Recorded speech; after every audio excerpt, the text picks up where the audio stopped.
Okay guys, so will start with today's lecture. Last time जहाँ पे stop किया था वहीं से कंटिन्यू करेंगे हम लोग। सो इफ़ यू रिमेंबर कि हम लोग लास्ट टाइम प्रोडक्ट क्वालिटी जो है, सॉफ्टवेयर क्वालिटी एस्पेक्ट्स के ऊपर बात कर रहे थे। We have also discussed about few things, जहाँ पे हम लोगों ने ये दो डायग्राम्स डिस्कस किए थे लास्ट, यहाँ पे हम लोगों ने स्टॉप किया था। So as you can see, we have ISO 9126 standard which basically talks about the quality of your software, and with respect to ISO 9126, the quality of a software is basically measured on the response time of that software. तो अगर मैं कुछ data या कोई query process करने दे रहा हूँ और वो कितने टाइम में मुझे उसका रिजल्ट जनरेट करके दे रहा है या रिस्पॉन्ड कर रहा है, सो वो रिस्पॉन्स टाइम जितना क्विक रहेगा, बेस्ड ऑन दैट आपका सॉफ्टवेयर को क्वालिटी स्कोर असाइन होगा। So suppose if the response time is less than 2 seconds, quality score is 5, 0 to 5 के स्केल पे हाइएस्ट होगा, this is the highest. And in very less software will find the quality score up to 5। Then mainly अगर हम लोग देखेंगे, most of जो हम लोग प्रोफेशनल सॉफ्टवेयर्स यूज़ करते हैं उनके क्वालिटी स्कोर्स जो रहते हैं वो हम लोग अज्यूम करते हैं 2 to 3, और बहुत अगर अच्छा है तो उसका क्वालिटी स्कोर 4 होगा। So mainly whatever software we are using, like suppose if we are using MS Team also right now, so उसका भी क्वालिटी स्कोर अगर आप देखेंगे तो आपको अप्रॉक्स 3 के आसपास उसका क्वालिटी स्कोर मिलेगा। That is 4 to 5 seconds, that is the response time. या कभी कभी अगर हम लोग देखेंगे कि अगर कोई एक पी कार्स में if you are using the same software for a long time, तो आपको उसका रिस्पॉन्स टाइम जो है वो डायरेक्टली 6 to 7 seconds पे चले जाता है। सो दैट मीन्स कि आपका क्वालिटी स्कोर जो है वो, we try to maintain that quality score from 2 to 3। ये एक मीडियम स्केल है जहाँ पे हम लोग उसको मेंटेन करने का ट्राई करते हैं। अगर एक काफ़ी अच्छा सॉफ्टवेयर है, ज़्यादा लेंदी नहीं है, that time we can assume quality score up to 4। ठीक है, सो यहाँ पे as you can see 0 to 5 के स्केल के ऊपर आपको क्वालिटी स्कोर दिया हुआ है, and here we have response time. So if the response time of a software is less than 2 seconds, quality score highest रहेगा, एंड ग्रेटर देन 9 seconds के लिए क्वालिटी स्कोर आपका वर्स्ट रहेगा। सो बेसिकली ये 0 to 2 इसके बीच में के ये जो लेवल्स है, that is main the quality standards जो हम लोग अचीव करने का ट्राई कर रहे हैं, ना हाईएस्ट लेवल ना lowest level. So highest and lowest के बीच का जो एक मीडियम स्केल रहता है, वहाँ तक हम लोग अपने सॉफ्टवेयर को लेके जाने का ट्राई करते हैं। देन उसके आगे अगर आप देखेंगे, next we have that is how do we achieve a product quality. तो एक रेट्रोस्पेक्टिव वे चलता है, continuously we keep on working on the same thing again and again and try to rectify or try to make the thing as proper as possible. So वो retrospective effect जो है ना, that basically helps us to make our software better quality aspect wise as well. Like starting में अगर हम लोगों का software में कहीं पे कोई बग या एरर था, तो हम लोगों ने वो बग एंड एरर को टोटली रेक्टिफाई कर दिया। But after solving that bug and error, now we are facing some other issues, like आपका system lag हो रहा है। So अब lagging and bug fixing, those are two different things. So bug fixing तो हो गया, मतलब अभी आपका सॉफ्टवेयर चल रहा है लेकिन वो स्लो चल रहा है, या रिस्पॉन्स टाइम उसका स्लो है, और एल्स जो एक्सपेक्टेड रिजल्ट है, वो एक्सपेक्टेड रिजल्ट जो है वो ऑन टाइम नहीं मिल रहा है, रियल टाइम में नहीं मिल रहा है। सो वो टाइम पे हम लोग रेट्रोस्पेक्टिव एक मेजर अप्लाई करते हैं, मतलब we keep on working on the same thing, जिसको हम लोग एक ब्रॉड टर्म में एक्सट्रीम प्रोग्रामिंग बोलते हैं। हम लोगों ने अलग अलग टाइप के जो सॉफ्टवेयर डेवलपमेंट आर्किटेक्चर पढ़े हैं, जिसमें से डायनेमिक अप्रोच फॉलो करने के टाइम पे we follow extreme programming. So जिसमें हम लोग बोल सकते हैं कि like we have windows XP, अब उसके ऊपर हम लोगों ने रेट्रोस्पेक्टिव मेजर्स अप्लाई किए क्वालिटी इंप्रूव करने के लिए, and we try to achieve windows 7, जहाँ पे हम लोगों ने उसका क्वालिटी अचीव किया। उसके कुछ जो कहीं पे वो सिस्टम या वो OS या सॉफ्टवेयर वो लैग हो रहा था, वो लैगिंग हम लोगों ने कम किया, उसका परफॉर्मेंस इंप्रूव करने का ट्राई किया। So by keep on working on the same thing again and again, we try to make the existing algorithm a bit faster compare to the previous one. तो आप जो एक आर्किटेक्चर फॉलो कर रहे हैं जहाँ पे आप एक स्लो एल्गोरिदम को फास्ट बनाने का ट्राई कर रहे हैं, या फिर नंबर ऑफ क्लिक्स जो है, मेनली जब हम लोग अगर क्वालिटी एट्रीब्यूट्स की बात करते हैं, तो यहाँ पे हम लोग बोल रहे हैं कि आपको नंबर ऑफ क्लिक्स जो है वो मिनिमम करना है।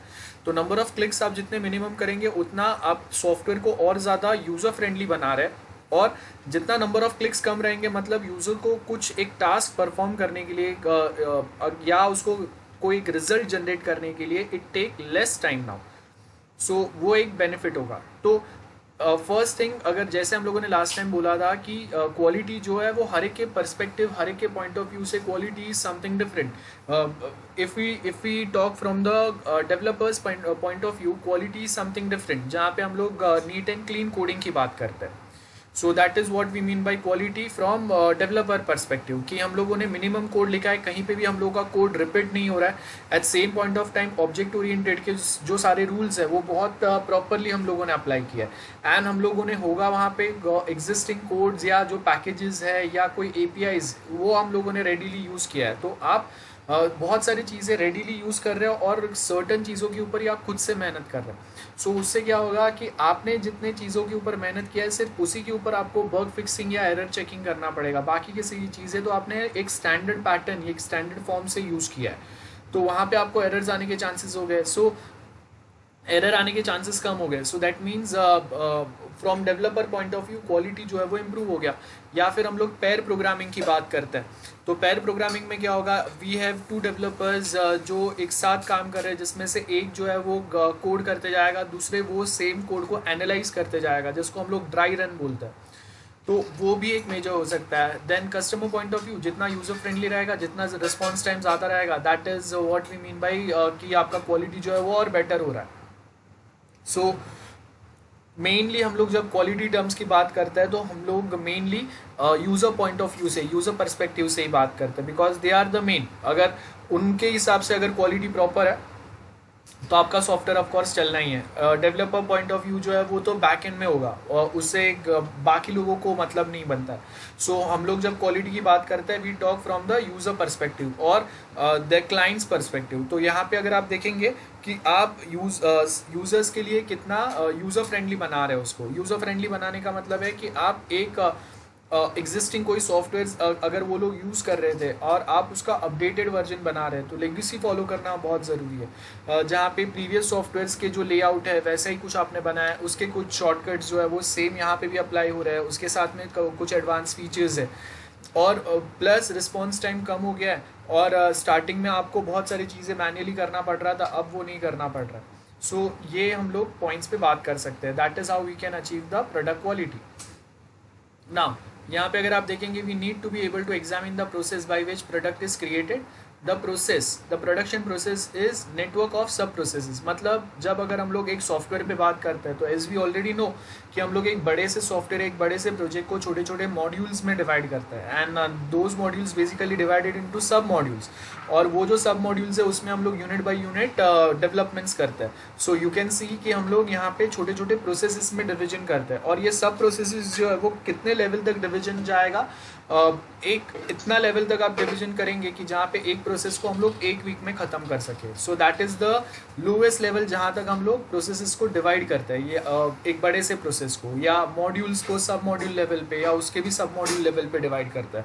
तो जब आपका एक प्रोसेस या एक सब प्रोसेस अगर एक हफ्ते में एक कंप्लीट हो सकता है, उतने लेवल तक आपने डिवीजन किया, दैट मीन्स आप एक प्रॉपर डिवीजन लेवल पे आ गए। और यहाँ से देन हम लोग वो सारे प्रोसेस जो है उसको साइमल्टेनियसली कंप्लीट करते जाएंगे, जहाँ पे we might be having multiple teams जो ये सब प्रोसेसेस पे काम करेंगे। करेक्शन ऑफ एरर्स, तो एरर करेक्शन जो है यहाँ पे हम लोगों ने ऑलरेडी पढ़ा था कि एरर या मिस्टेक जो है वो आपको जितना लेट मिलेगा उतना कॉस्टिंग जो है वो बढ़ते जाएगा। जैसे अगर हम लोग बोलते हैं कि रिक्वायरमेंट फेज में ही अगर आपको पता चलता है कि कोई रिक्वायरमेंट जो आपने गैदर की है those requirements are faulty, user expectation के हिसाब से या यूज़र ने जो बोला है उसके कंपैरिजन में those requirements are not correct, तो वही टाइम पे अगर आप उसको सॉल्व करेंगे तो सपोज यहाँ पे देखो आपको क्या बोला है कि यहाँ पे बैम्स रूल क्या बताता है कि अगर कोई एक एरर या कोई एक प्रॉब्लम या मिस्टेक जो है वो अगर मुझे रिक्वायरमेंट गैदरिंग फेज पे मिलता था तो सपोज उसको सॉल्व करने के लिए मेरा जो कॉस्टिंग होता था वो 10 रुपीज़ का है, देन उसको ही वो सेम एरर जो एरर है रिक्वायरमेंट्स में वो अगर मुझे वो टाइम पे नहीं मिला, अब मैंने डिज़ाइनिंग कर दिया based on those requirements. As we know, there are multiple types of designs. System design के अंदर we have 3 categories. जिसमें से सबसे पहले आपका architectural design, high level design and detail design आएंगे, और उसके साथ में बाकी के आपके जो डिज़ाइनिंग छोटे छोटे जो अलग से चलते हैं वो अलग हो गए, DFD या डायग्राम्स एंड ऑल। तो आप इतना कुछ मेहनत कर रहे हैं, और ये सारे जो आप डिज़ाइंस बनाएंगे they are strictly added to the requirement which we have collected from the client side. तो अगर आपने रिक्वायरमेंट में मिस्टेक या एरर है वो आपने रिक्वायरमेंट फेज में सॉल्व नहीं किया और अभी आप उसको सॉल्व कर रहे हैं एट डिजाइनिंग फेज। सो डिजाइनिंग में आपने बहुत सारे डिजाइन्स बना दिए, उसके बाद आपको पता चलता है कि रिक्वायरमेंट में मिस्टेक है जिसके बेस के ऊपर आपने डिजाइन्स बनाए। सो अभी जो रिक्वायरमेंट फेज में जो एरर को सॉल्व करने के लिए आपको सिर्फ 10 रुपीज़ लगने वाले थे, उसी को आप डिजाइन फेज में जब चेंज करेंगे तो it will cost you 50 to 100 rupees, in between 50 to 100 होगा। अब वही सेम एरर या मिस्टेक अगर आपने डिज़ाइन फेज में भी गेस नहीं किया है या आपको मिला नहीं, आइडेंटिफाई नहीं किया, अब वो कोडिंग फेज में गया, तो कोडिंग फेज में again it will increase the cost of solving the same error by more than, अगर डिजाइनिंग फेज में वो 50 रुपीज़ to 100 रुपीज़ के बीच में था, तो उसके आगे then it will again improve the cost of changing that error. और ये सेम मिस्टेक अगर आप डेवलपमेंट में भी नहीं मिल रहा है आपको, कोडिंग में भी, और आप उसको मेंटेनेंस में सॉल्व कर रहे हैं, तो उसका ही सेम कॉस्ट जो है वो कम से कम 100 to 200 टाइम्स बढ़ जाएगा। गेटिंग? सो यहाँ पे हम लोग ये बता रहे हैं कि ट्राई टू फाइंड और correct the error at early stage. और ये जो अर्ली स्टेज है ना, अर्ली स्टेज पे एरर्स आइडेंटिफाई करके सॉल्व करने का जो टेक्निक है, उसके लिए हम लोग एक अर्ली टेस्टिंग टेक्निक अप्लाई करते हैं, जिसका मेन काम यही रहता है कि जो भी एरर्स है उसको होगा उतना अर्ली स्टेज पे आप आइडेंटिफाई करो, सो दैट लेटर स्टेज पे वो एरर्स सॉल्व करने का आपका जो मेहनत है या आपको जितने एफर्ट्स लगेंगे या कॉस्ट लगेगा वो कम हो जाए। देन उसके आगे फॉर ईच एक्टिविटी, मतलब जो भी आप प्रोसेसेस, सब प्रोसेसेस या मॉड्यूल, सब मॉड्यूल्स बनाएंगे, हर एक के लिए हम लोग क्या करेंगे, एक एंट्री रिक्वायरमेंट रहेगा। अब सर आपका आवाज नहीं आ रहा। सर आप म्यूट पे हो? म्यूट पे नहीं हूँ भाई मैं। Oh okay okay okay, sorry okay, am I audible now? तो अभी तक किसी को यस सर। भाई मैं म्यूट पे हूँ? Yes sir. अभी म्यूट हुआ। ओके अभी म्यूट। हाँ सर, अभी 1-2 सेकंड पहले ही हुआ। ओके ओके ठीक है, अभी मेरा वॉइस क्लियर है ना? हाँ सर। ओके ठीक है। सो देखो यहाँ पे अभी आपको मेनली क्या दिया है फॉर एंट्री रिक्वायरमेंट। सो सबसे पहले हम लोग यहाँ पे क्या बोलेंगे, a comprehensive set of test data and expect result be prepared and independently reviewed against the system requirement. So ये आपका एंट्री रिक्वायरमेंट हो गया, जहाँ पे हम लोग आइडेंटिफाई करेंगे कि ओके आपने जो रिक्वायरमेंट्स दिए थे, जो सिस्टम रिक्वायरमेंट्स जो है या यूजर साइड से जो रिक्वायरमेंट्स थे, उसके हिसाब से अगर हम लोगों ने जो भी कुछ सॉफ्टवेयर बनाया उसके ऊपर हम लोग एक्चुअल में यूजर कैसे डेटा एंटर करने वाला है वैसा डेटा हम लोग एंटर करके चेक करेंगे, वेरीफाई करेंगे, इन शॉर्ट टेस्ट करेंगे। बराबर है, ये होगा।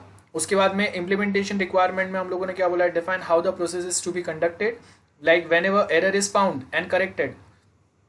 अब मेन बात यहाँ पे हम लोग क्या बोल रहे हैं इम्प्लीमेंटेशन रिक्वायरमेंट में, कि अगर मैंने कोई एक मॉड्यूल या सब मॉड्यूल में अगर कोई चेंजेस किए कोडिंग लेवल पे, इट माइट पॉसिबल कि एक सब मॉड्यूल में कोई एक स्पेसिफिक पार्ट में आपने कोडिंग में जो चेंजेस किए, इट माइट क्रिएट और इट माइट इम्पैक्ट, उसका जो चेंजेस आपने किया उसका एक निगेटिव या पॉजिटिव इम्पैक्ट क्रिएट हो सकता है ऑन सम अदर मॉड्यूल्स और सम अदर प्रोग्राम्स। तो for this reason it is very much necessary कि जब कभी आप अगर एरर में चेंजेस कर रहे हैं या कोड में कुछ एरर फाइंड आउट करके उसको सॉल्व कर रहे हैं, कोडिंग में ही आप चेंज कर रहे हैं, तो वो टाइम पे जो सब मॉड्यूल में आपने चेंजेस किए हैं कोडिंग में मेनली, उसको तो हम लोग टेस्ट करेंगे, लेकिन वो बाकी जो मॉड्यूल्स के साथ में कम्युनिकेट कर रहा है ना, उसको भी आपको टेस्ट करना पड़ेगा। बिकॉज एक जगह पे तो आपने कोडिंग में चेंजेस करके वहाँ का एरर सॉल्व कर लिया, लेकिन उसका निगेटिव इम्पैक्ट कोई दूसरे साइड पे तो नहीं पड़ा है ना, वो भी हम लोगों को वेरीफाई करना पड़ेगा। सो वो हम लोग यहाँ से वेरीफाई कर सकते हैं, जहाँ पे हम लोग क्या बोल रहे हैं कि जब कभी अगर आपको एक एरर मिलता है, आपने उसको सॉल्व कर दिया, उसके बाद आपको वापस जो भी मॉड्यूल्स है ना, वो सबके ऊपर सारे टेस्ट जो है वो वापस रन करने पड़ेंगे, जिससे हम लोग वेरीफाई करेंगे कि जो चेंजेस है उसका निगेटिव इम्पैक्ट तो कहीं पे नहीं गया। एग्जिट क्राइटेरिया में हम लोग क्या करेंगे, टेस्टिंग आपका कितने लेवल तक फिनिश हुआ है। और उसके बेस के ऊपर हम लोग देखेंगे कि जैसे सपोज कि हम लोग के पास 100 फंक्शंस है एक सॉफ्टवेयर में।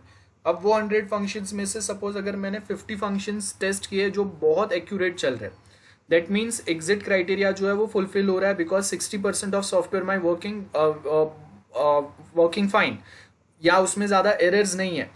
तो वो टाइम पे हम लोग देखेंगे कि जो मेन सबसे इंपॉर्टेंट काम के 60 फंक्शंस है वो बहुत प्रॉपर काम करे, और बाकी के 40 फंक्शंस जो है वो छोटे मोटे है, जिसमें थोड़े कुछ बग्स या एरर्स है जो कभी कभी काम करते कभी नहीं करते।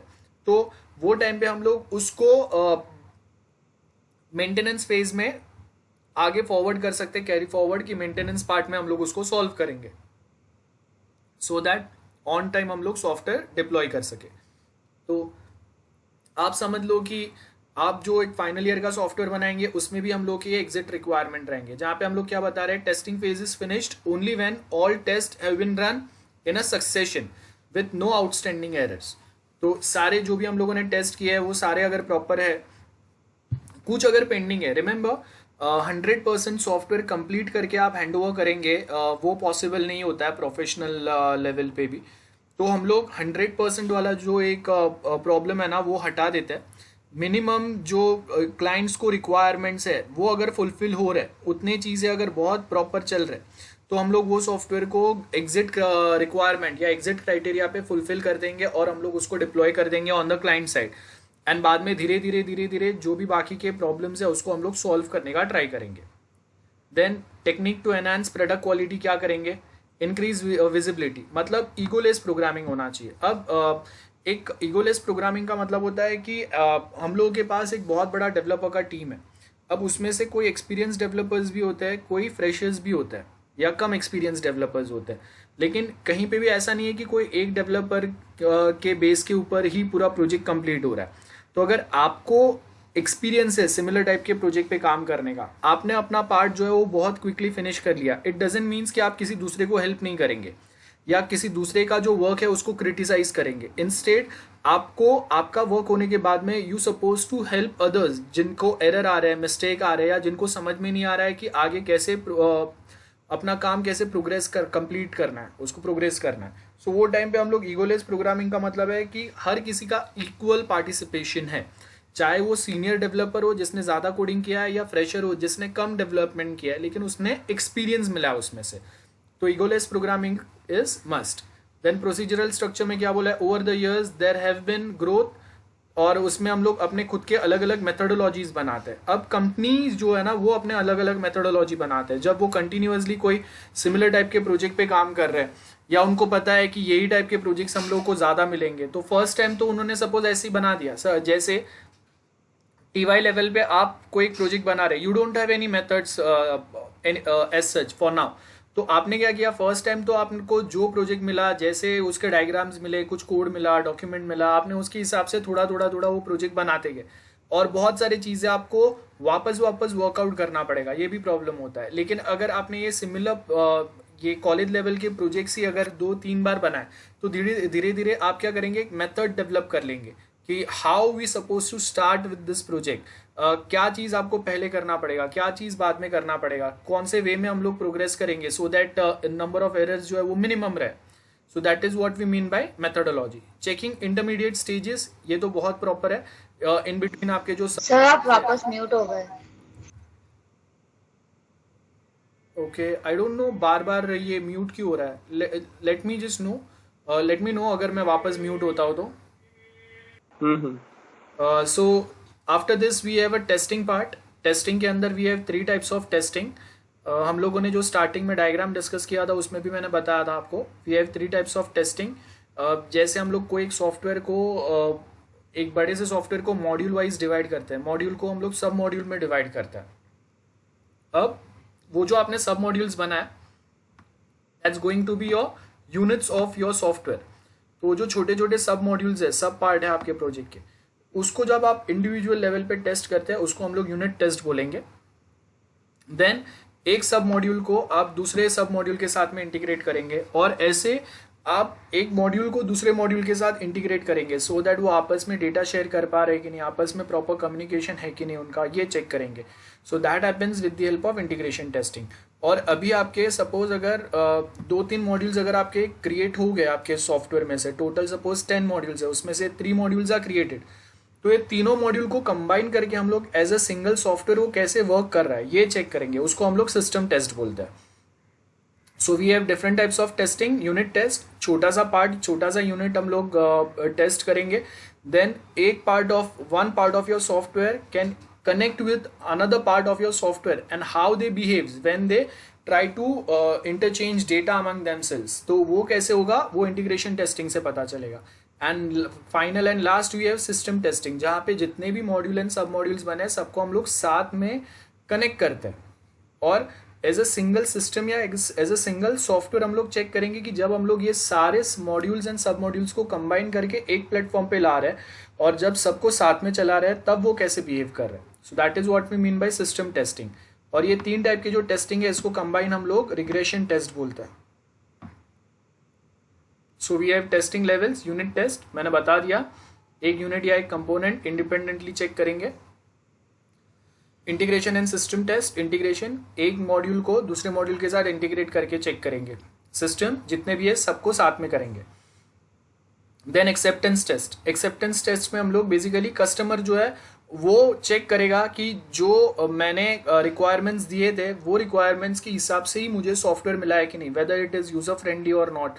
मेरे प्रीवियस सॉफ्टवेयर का जो परफॉर्मेंस था या जो प्रॉब्लम्स थे वो यहाँ पे सॉल्व हुए या नहीं, ये सारे पॉइंट्स के ऊपर हम लोग फोकस करते हैं.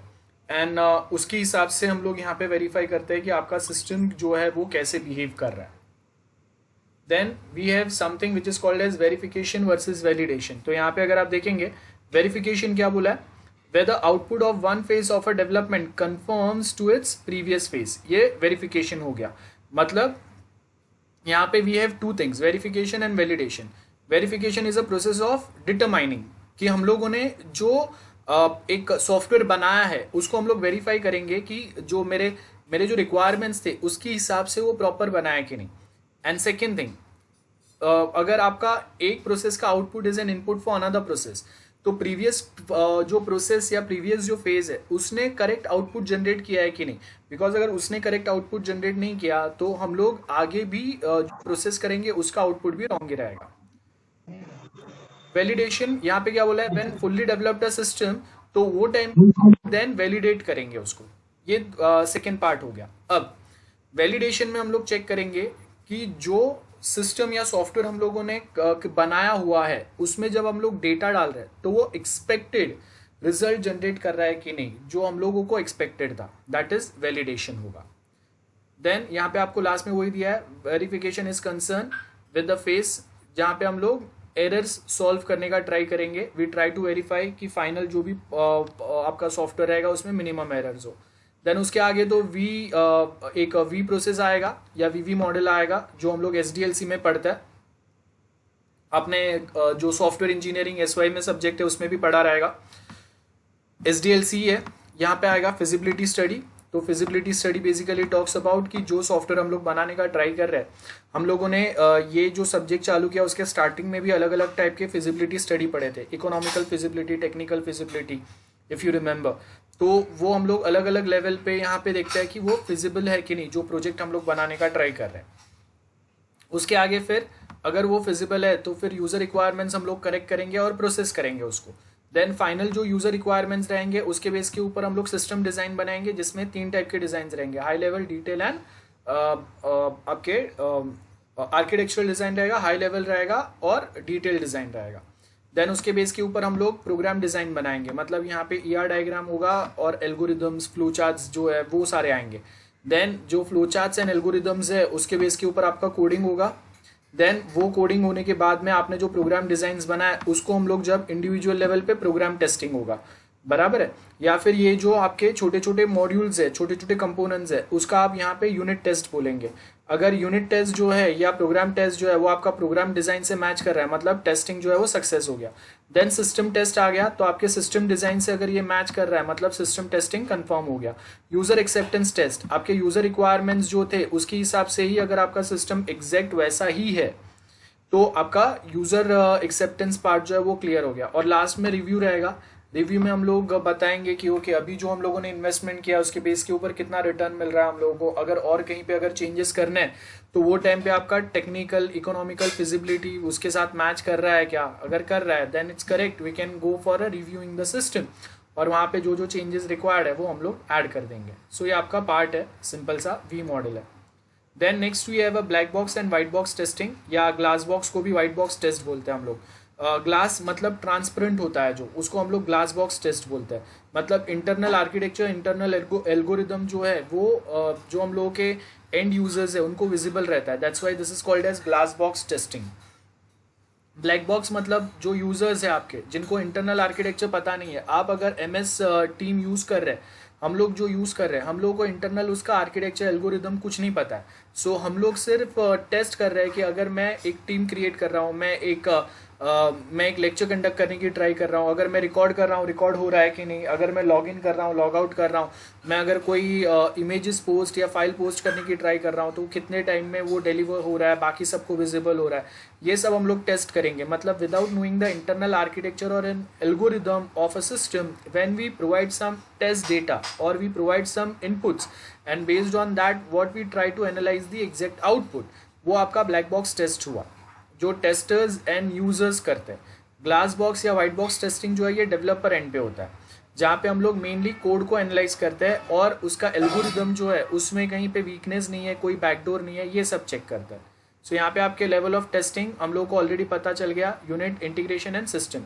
टेस्टिंग एक्टिविटी बहुत सिंपल है, प्लान करो, देन वो प्लानिंग के बेस के ऊपर एक डिज़ाइन बनेगा, बेस्ड ऑन डिज़ाइंस हम लोग उसको एग्जीक्यूट करेंगे और फाइनल उसका जो रिजल्ट है उसको वेरीफाई करते जाएंगे। देन टेस्ट रिपोर्टिंग बनेगा, अगर आपने टेस्ट किया है उसमें कुछ बग्स आइडेंटिफाई हुए हैं तो उसको हम लोग अगेन डिबग करने की ट्राई करेंगे। Okay, so we try to debug them. Then error correction वाला पार्ट आएगा। एरर करेक्शन के अंदर we simply try to correct the errors जो आपने आइडेंटिफाई किए। देन एक बार अगर आपने डिफेक्ट्स आइडेंटिफाई किए, चेक किए, तो उसको हम लोग देन रीटेस्ट करेंगे कि जो डिफेक्ट्स या एरर्स हम लोगों ने सॉल्व किए उसके बाद आपका सिस्टम कैसे बिहेव कर रहा है। और उसके साथ में रिग्रेशन टेस्टिंग चलेगा। As we know regression test is combination of 3, unit test, integration test and system test. और ये सब होने के बाद में लास्ट में टेस्ट क्लोजर रहेगा। सो वही सेम पॉइंट्स यहाँ पे दिए। टेस्ट प्लान, आप क्लाइंट्स उसको कैसे एनवायरनमेंट में यूज़ करने वाले, एग्जैक्टली वैसी एनवायरनमेंट में हम लोग इसको टेस्ट करने का ट्राई करेंगे। सो स्पेसिफाइड टेस्ट एनवायरनमेंट, जहाँ पे हम लोग बताएंगे कि ओके एक साथ suppose there are 500 people who is going to work on that software, तो वो 500 जो लोग अगर एक साथ उसको यूज़ करेंगे, एक साथ लॉग इन करेंगे, तो वो टाइम पे आपका सिस्टम कैसे बिहेव कर रहा है वो हम लोग देखेंगे। देन यूसेज प्रोफाइल में यहाँ पे अगर हम लोग देखेंगे failure in operational system more likely in a more heavily used components. So failures जो आते हैं, फेलियर्स कहाँ पे आते हैं, जो आप मॉड्यूल या जो पार्ट आप बहुत एक्सेसिवली यूज़ कर रहे हैं, बहुत ज़्यादा यूजर्स यूज़ कर रहे हैं, वहाँ पे फेलियर के चांसेस ज़्यादा रहते हैं। And faults in less used parts can lie hidden for a long time. Again, that's another part. Then testing heavily used components more thoroughly tend to reduce the number of operational failures. Okay. Management testing बहुत simple है. Tester execute test case and may as a result find discrepancies between actual result and expected results and issue resolve करने के लिए यहाँ पे अगर आप देखेंगे कभी कभी ये हो सकता है कि टेस्टर्स के साइड से प्रॉपर डेटा गया नहीं है या उसने कोई प्रॉपर इनपुट प्रोवाइड नहीं किया जिसकी वजह से आपका सिस्टम प्रॉपर रिजल्ट जनरेट नहीं कर रहा है, या a fault needs a correction, अगर कहीं पे कोई फॉल्ट है या मिस्टेक है। देन नेक्स्ट क्या होगा, a fault may need not correct, बराबर है, decide not to correct, because वो हम लोग को काम का नहीं है ये, या यूज़र साइड से ऐसा कुछ ऑपरेशन ज़्यादा होने नहीं वाला है। तो अगर यूज़र सर्टन चीज़ों को ज़्यादा यूज़ नहीं करने वाला तो वो टाइम पे हम लोग ऐसे चीज़ों के ऊपर टाइम वेस्ट नहीं करेंगे। अगर रिक्वायर्ड होगा कभी फ्यूचर में तो हम लोग ऐसे कोई फॉल्ट्स को सॉल्व करेंगे, otherwise will keep them as it is. Because हर एक सॉफ्टवेयर अगर आप देखेंगे छोटे मोटे फॉल्ट्स या एरर्स या मिस्टेक्स उसमें आपको मिलेंगे, लेकिन जब तक वो क्लाइंट्स या यूज़र्स को ज़्यादा उनके वर्क को जब तक वो इम्पैक्ट नहीं करते तब तक हम लोग उनको ज़्यादा उस पर फोकस नहीं करते हैं, हम लोग अवॉइड कर देते हैं उसको. Then a change software works as specified but specifications are wrong. तो कभी कभी आपने जो स्पेसिफिकेशंस दिए थे उसके हिसाब से सॉफ्टवेयर प्रॉपर है, लेकिन आपके स्पेसिफिकेशंस ही रॉन्ग है. तो वो टाइम पे देन आपको ये डिसाइड करना है कि आपने जो रॉन्ग स्पेसिफिकेशन के बेस के ऊपर सॉफ्टवेयर में आपने मॉडिफिकेशंस किए, डेवलपमेंट्स किए. अब जब आप उसमें चेंजेस करने की ट्राई करेंगे तो एक लिमिट से ज़्यादा अगर आप चेंज करेंगे ना, तो आपका पूरा सॉफ्टवेयर ही चेंज होने के चांसेस होते हैं. तो वो टाइम पे बजट जो है वो आपका डबल हो सकता है. तो मेक श्योर कि आप चेंजेस जो है उसको एक लिमिट से आगे अलाउ ना करें, अदरवाइज एक नया सॉफ्टवेयर ही बन जाएगा. तो इतने चेंजेस करने से बेटर है कि आप एक नया सॉफ्टवेयर ही बना दो. So that's why we required a change control process is well. अब टेस्टिंग स्टॉप कब करना है, ये बहुत इंपॉर्टेंट है. आप कोई भी सॉफ्टवेयर को बहुत टाइम तक टेस्ट करते रहेंगे, उसमें आपको छोटे मोटे बग्स, एरर्स, मिस्टेक कुछ ना कुछ मिलते रहेगा. तो अभी हम लोगों के पास, सबके पास इतना टाइम नहीं रहता है. तो सबसे पहले तो विल डिसाइड कि हम लोग जो सॉफ्टवेयर यूज़ कर रहे हैं वो सॉफ्टवेयर के अंदर वो जो सॉफ्टवेयर है उसमें बेसिकली किसका कितना वी कैन से कि ओके. फर्स्ट थिंग, अगर मैंने कोई एक सॉफ्टवेयर बनाया, अब उसमें हम लोगों के पास सपोज सर्टन एरर्स हम लोगों को मिला है. अब वो एरर्स हम लोगों ने सॉल्व किया है, बराबर है. उसके बाद अगर हम लोग और टेस्ट कर रहे हैं और कोई एरर्स हम लोगों को मिल रहा है, लेकिन मेन जो उसके मॉड्यूल्स है उसमें अगर सारी चीज़ें अगर प्रॉपर चल रहा है तो छोटे मोटे एरर्स को हम लोग अवॉइड कर देंगे फॉर अ टाइम बिंग. ठीक है. सो हम लोगों ने डिसाइड किया है कि okay this are the main functions जिसके ऊपर यूजर्स एक्सटेंसिवली वर्क करेंगे, उसमें कोई मिस्टेक नहीं होना चाहिए. एंड सेकेंड थिंग, टेस्टिंग जो है वो आपका कितना ज़्यादा या कम होगा, इट प्योरली डिपेंड्स ऑन कि आपका सॉफ्टवेयर कितना क्रिटिकल है, मतलब ह्यूमन डिपेंडेंस उस पर कितना ज़्यादा है. अगर बैंकिंग सॉफ्टवेयर है तो वो टाइम पे जो टेस्टिंग होगा वो बहुत ज़्यादा एक्सटेंसिव होगा. अगर वो कॉलेज सॉफ्टवेयर है तो उसमें टेस्टिंग जो है वो हम लोग थोड़ा कम कर देंगे, लिमिट कर देंगे. और नंबर ऑफ एरर्स भी अगर एक लिमिट से ज़्यादा हम लोग को मिल रहा है तो उसको हम लोग प्रायोरिटी लिस्ट में डाल देंगे 0 to 10 के स्केल पे. और जिसका हाईएस्ट प्रायोरिटी है वो एरर्स को पहले सॉल्व करेंगे, जिसका लीस्ट प्रायोरिटी है वो एरर को हम लोग पोस्टपोन कर देंगे. सो ये होगा. सो यहाँ पे अगर आप देखेंगे बग सीडिंग एक कंसेप्ट आपको दिया हुआ है. इंसर्ट और leave known bugs in a code. तो आपको पता है कि ये बग कुछ ज़्यादा प्रॉब्लम नहीं करेगा, we can just avoid those bugs. Estimate of bug left, total error कितने आपको मिले डिवाइड बाय आपने कितने एरर आपको मिले जिसमें से आपने थोड़े सॉल्व किए थोड़े छोड़ दिए, multiply with total seeded errors. So इसके ये आपको एक छोटा सा इक्वेशन दिया है जिसमें से हम लोग कितने बग्स आप छोड़ सकते हैं या उसका एक रेशियो आइडेंटिफाई करते हैं, और उसके बेस के ऊपर ही यहाँ पे आपको दिया हुआ है एक इक्वेशन दिया है. We have two independent tester A and B, valid error found by A और बी को कितने एरर मिले, और ये दोनों में सेम एरर्स कितने. तो अगर सेम एरर दोनों को मिले तो दोनों अलग अलग उसको रिपोर्ट नहीं करेंगे, हम लोग क्या करेंगे वो सेम एरर्स को कंबाइन करके एक ही रिपोर्ट में एक ही बार में रिपोर्ट करेंगे, सो दैट अलग अलग डेवलपर्स सेम एरर पे मल्टीपल टाइम्स काम ना करें. So that is again very important. So यहाँ पे देखो क्या बोला है, A finds 30 errors, B find 20. अब ये दोनों में 15 ना कॉमन, तो ए को 10 यूनिक एरर मिले और बी को 5 यूनिक एरर मिले. तो एक्चुअल में हम लोगों को जो एरर सॉल्व करने हैं ना वो कॉमन वाले छोड़ के बाकी के जो यूनिक एरर है उसके ऊपर भी अगर हम लोग फोकस करें तो 30 + 20 टोटल एरर 50 है, लेकिन कॉमन एरर 15 है दोनों में से. तो अभी अगर दोनों में से अगर मैं 15 अगर निकाल दूँ तो टोटल 15 एरर्स प्लस बी के 5 दैट इज 20 एंड ए के 10 यूनिक एरर्स दैट इज 40. तो टोटल मुझे 50 नहीं 40 जो एरर्स है वही सॉल्व करना है. So test automation, we basically use some automation testing tools जो आपका ये काम जो है वो बहुत ज़्यादा सिंपल कर देते हैं. So in short I can say we use different software to test our own software, that is test automation. और आज के टाइम पे मैनुअल एंड ऑटोमेटिक टेस्टिंग या ऑटोमेशन टेस्टिंग ये बहुत ज़्यादा पॉपुलर है. तो हम लोग मैनुअल टेस्टिंग ही अप्लाई करेंगे ये ज़रूरी नहीं है.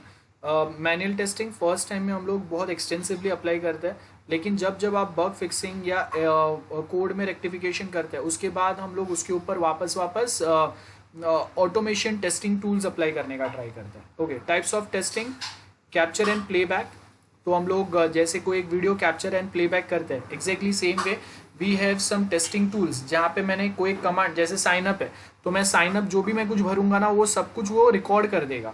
जैसे वी हैव सिलेनियम आईडी नाम का एक सॉफ्टवेयर, तो मैं अपने ब्राउजर पे जो भी कुछ टास्क करूंगा ना वो उसके हर एक टास्क के लिए वो एक कमांड जनरेट करते जाएगा, ऑटोमेटिकली होता है ये। तो जैसे हम लोग नॉर्मली कैमरा में वीडियो रिकॉर्डिंग करते हैं वैसा एक उसका रिकॉर्डिंग बटन रहता है रेड कलर का, जैसे ही मैं वो प्रेस करूंगा और उसके बाद सपोज अगर मैं facebook.com पे गया तो उसने वो उसके लिए कमांड रिकॉर्ड किया, देन वहाँ पे जाके मैंने साइन अप किया, तो वो साइन अप में मैं हर एक टेक्स्ट बॉक्स में क्या फील्ड एंटर कर रहा हूँ वो भी वो रिकॉर्ड करके रखेगा। और नेक्स्ट टाइम जब अगर मुझे वापस वेरीफाई करना है ना तो मैं जाके वो जो पूरा मैंने साइन अप किया था, लॉगिन किया था, वो सब मेरे कमांड्स जो है in form of commands it is stored with selenium, तो उसको जाके जब मैं प्ले करूंगा तो वो ऑटोमेटिकली ब्राउजर में फेसबुक ओपन करेगा, साइन अप पे जाएगा और साइन अप में जो जो डिटेल्स मैंने भरे थे वो खुद से वो फिल आउट करेगा। तो अभी इसमें बेनिफिट क्या होगा कि हमेशा अगर मुझे किसी को सिखाना है, टेस्ट करना है, तो मुझे खुद से बैठने की ज़रूरत नहीं है। मैं ऐसे 10 स्क्रिप्ट जो है ना वो 10 अलग कंप्यूटर पे एक साथ डाल के मैं उसको प्ले कर सकता हूँ। तो मुझे पता चलेगा कि अगर 10 यूजर्स अगर एक साथ अगर लॉगिन या साइन अप करने की ट्राई करेंगे तो आपका सिस्टम कैसे बिहेव करेगा। तो आपको 10 इंडिविजुअल यूजर्स की ज़रूरत नहीं है, आप ऐसी एक रिकॉर्डिंग 10 कंप्यूटर्स पे कॉपी कर सकते हैं। Getting, so that's why it is important. Then automated test scripts रहेंगे, एक रेडी स्क्रिप्ट्स रहेंगे जिसको हम लोग वेरीफाई करेंगे। देन रैंडम इनपुट डाल के हम लोग चेक कर सकते हैं, या फिर कोई एक स्पेसिफिक मॉडल हम लोग बना सकते हैं for a specific type of a software, जैसे गेमिंग के लिए या फिर बैंकिंग टाइप के सिस्टम्स के लिए ये हो सकता है। Then next is software reliability. बहुत सिंपल है, रिलायबिलिटी आप कितना उस पर भरोसा कर सकते हैं, कितना आप उस पर डिपेंड कर सकते हैं। तो जितने नंबर ऑफ एरर्स उसमें मिनिमम आते रहेंगे एंड एरर आने के बाद में रिकवरी जितना फास्ट रहेगा उतना आपका सिस्टम ज़्यादा रिलायबल रहेगा। कितना फास्ट चल रहा है, नंबर ऑफ एरर्स मिनिमम है या फेलियर्स मिनिमम है, और रिकवरी टाइम फेलियर्स जो है मतलब अगर पहले कभी अगर 2-4 दिन में फेलियर आ रहे थे, अभी उसके जगह पे सपोज एक हफ्ते में फेलियर आ रहे हैं, एक महीने में फेलियर आ रहे हैं, देन उसके बाद में जो फेलियर आने के बाद में जो रिकवरी है वो भी क्विक हो रहा है। तो रिकवरी जितना फास्ट रहेगा उतना आपका सिस्टम जो है वो ज़्यादा रिलायबल हो सकता है। तो रिलायबिलिटी ग्रोथ मॉडल हम लोग फॉलो करते हैं जिसमें टाइम टू टाइम ये जो फेलियर्स है इसको हम लोग पोस्टपोन करने का ट्राई करते हैं, so that minimum failures system में फेस हो, और रिकवरी टाइम को हम लोग प्रीपोन मतलब होगा उतना जल्दी सिस्टम को रिकवर करने का ट्राई करते हैं। So that is where we apply reliability growth model. Okay, software process quality, product and process, we have two things. एक अच्छा प्रोसेस, एक अच्छा सॉफ्टवेयर डेवलपमेंट प्रोसेस जो है वो एक फाइनल अच्छा प्रोडक्ट बनाने के लिए बहुत इंपॉर्टेंट है। That is what written here. To manufacture a goods process is a principle quality. तो आप SDLC मतलब एक सॉफ्टवेयर डेवलपमेंट लाइफ साइकिल आपका जितना प्रॉपर रहेगा उतना आपका वो प्रोसेस फॉलो करके बना हुआ जो सॉफ्टवेयर है वो भी उतना प्रॉपर रहेगा। So for design based activity other factors are also involved. For example, capability of a designer क्या है। Then we have ISO 9001 2000 and quality management system है। तो यहाँ पे अगर आप देखेंगे ISO 9001 is one of the family standard that specifies कि एक क्वालिटी सॉफ्टवेयर या एक गुड सॉफ्टवेयर का मतलब क्या रहता है। ठीक है, सो यहाँ पे आपको एक रेडी डेफिनेशन दिया है क्योंकि आपका सॉफ्टवेयर का रिस्पॉन्स टाइम इतना होना चाहिए, नंबर ऑफ मिनिमम बग्स या एरर्स इतने लिमिट तक ही है, तो आपका सॉफ्टवेयर ये रेंज में आ सकता है। जैसे हम लोग अगर बोल सकते हैं कि आपको अगर ये सब्जेक्ट में इतने मार्क्स है, ये सब्जेक्ट में इतना है, उसका एवरेज अगर इतना आ रहा है तो आपको हम लोग ये ग्रेड या वो ग्रेड देंगे। So based on that we can define ना कि वो जो ग्रेड्स के बेस के ऊपर वी कैन डिफाइन कि वो स्टूडेंट का ओवरऑल जो क्वालिटी है वो कैसा है, and can be applied to the creation of any type of product or service, ये same quality measurement, and do not set universal product or service standard because we have different types of softwares or a product। तो हर एक के साथ में quality system या quality management system जो है QMS जो है वो change होता है, बिकॉज उसके हिसाब से उसका क्वालिटी मेजर करने का जो एस्पेक्ट्स है, जो स्केल है वो भी चेंज होता है as and when we change the type of a software.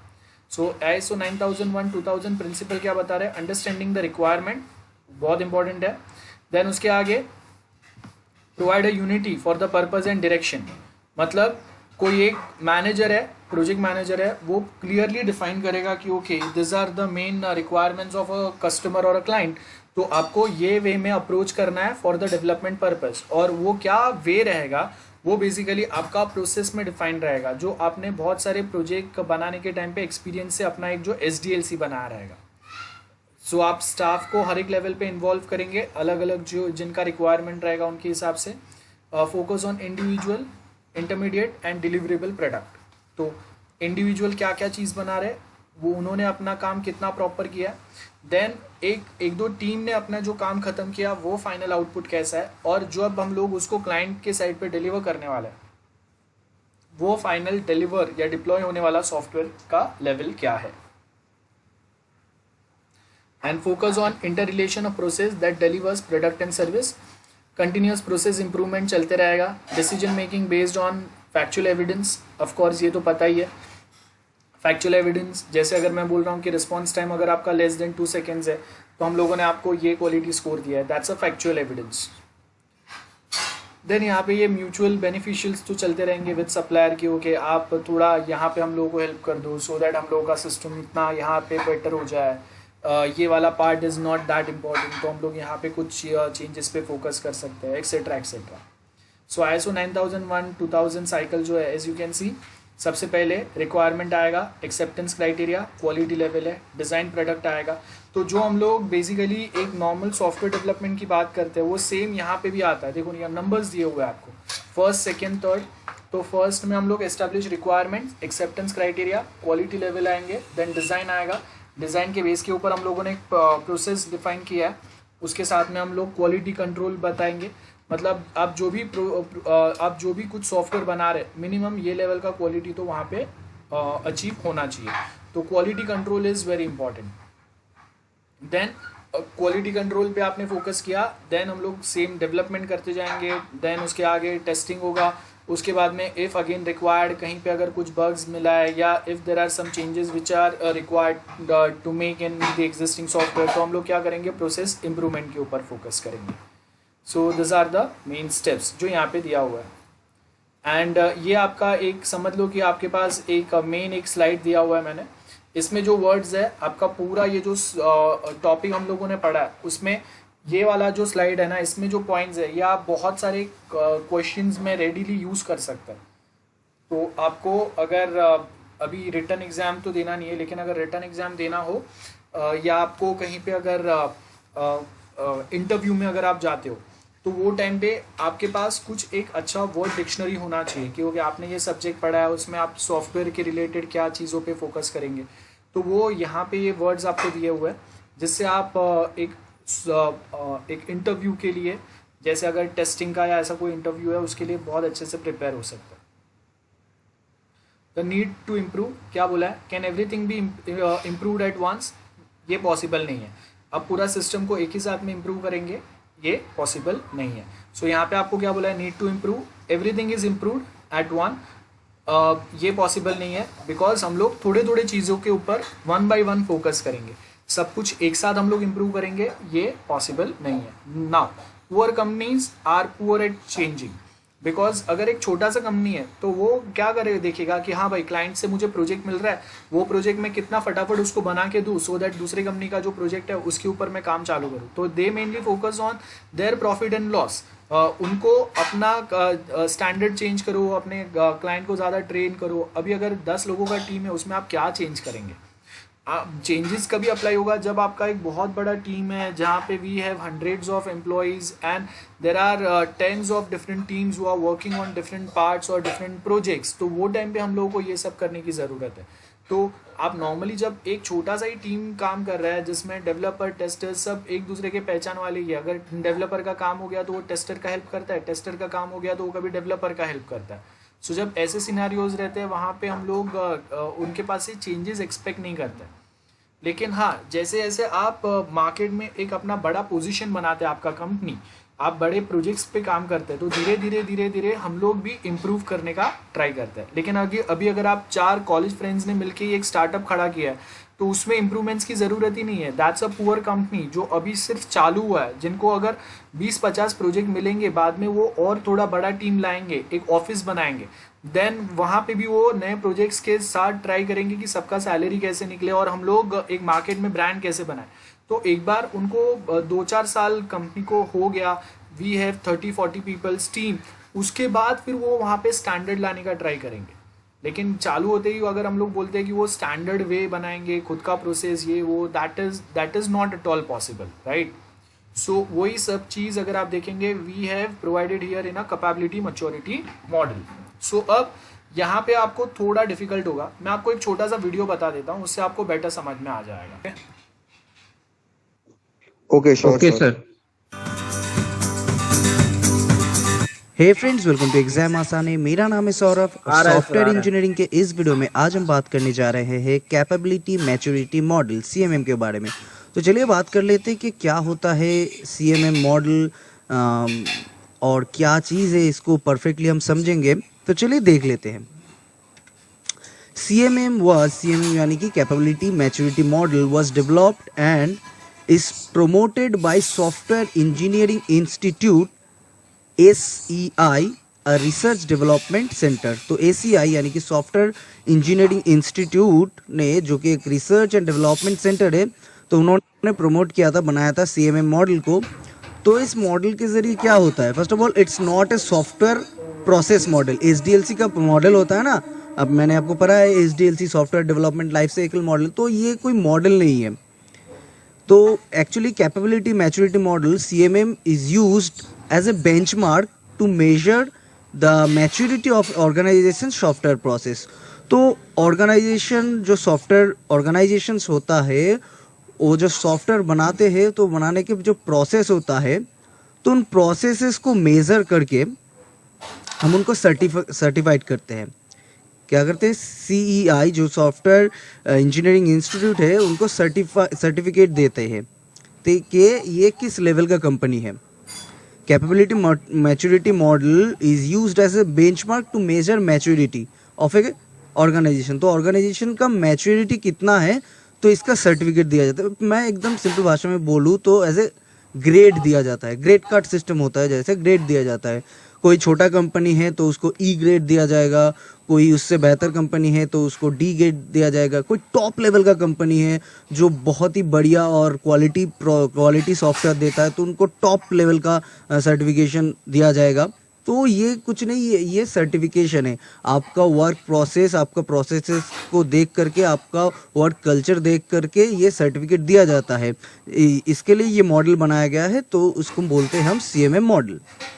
The model describe a 5-level evolutionary path of increasingly organized and systematically more mature process। तो यहाँ पे 5 लेवल है, लेवल 1, लेवल 2, लेवल 3 करके। तो जितना भी लेवल बढ़ता है, तो प्रोसेस काम करने, ऑर्गेनाइजेशन का काम करने का प्रोसेस जो होता है, वो और भी मैच्योर होता है। ठीक है, जैसे फॉर एग्जांपल एक छोटा कंपनी है, वो उसका लेवल एकदम स्टार्ट, लेवल 1 कंपनी उनको बोला जाएगा। उससे एक कंपनी है जो बहुत दिनों से काम कर रहा है और वो काम करने का तरीका, प्रोसेसेस, जो उनके पास जो प्रोसेसेस है, वो थोड़ा अच्छा प्रोसेस यूज़ करते हैं सॉफ्टवेयर को बनाने के लिए, तो उनको लेवल 2 में रखा जाएगा, उसके बाद लेवल 3। तो इस तरह से ऑर्गेनाइजेशन को। I have this question for you. What do you mean by learning public speaking skills? Is this classified किया जाता है। तो ये बेसिकली कुछ 5 लेवल से, initial level, repeatable, defined, managed and optimizing.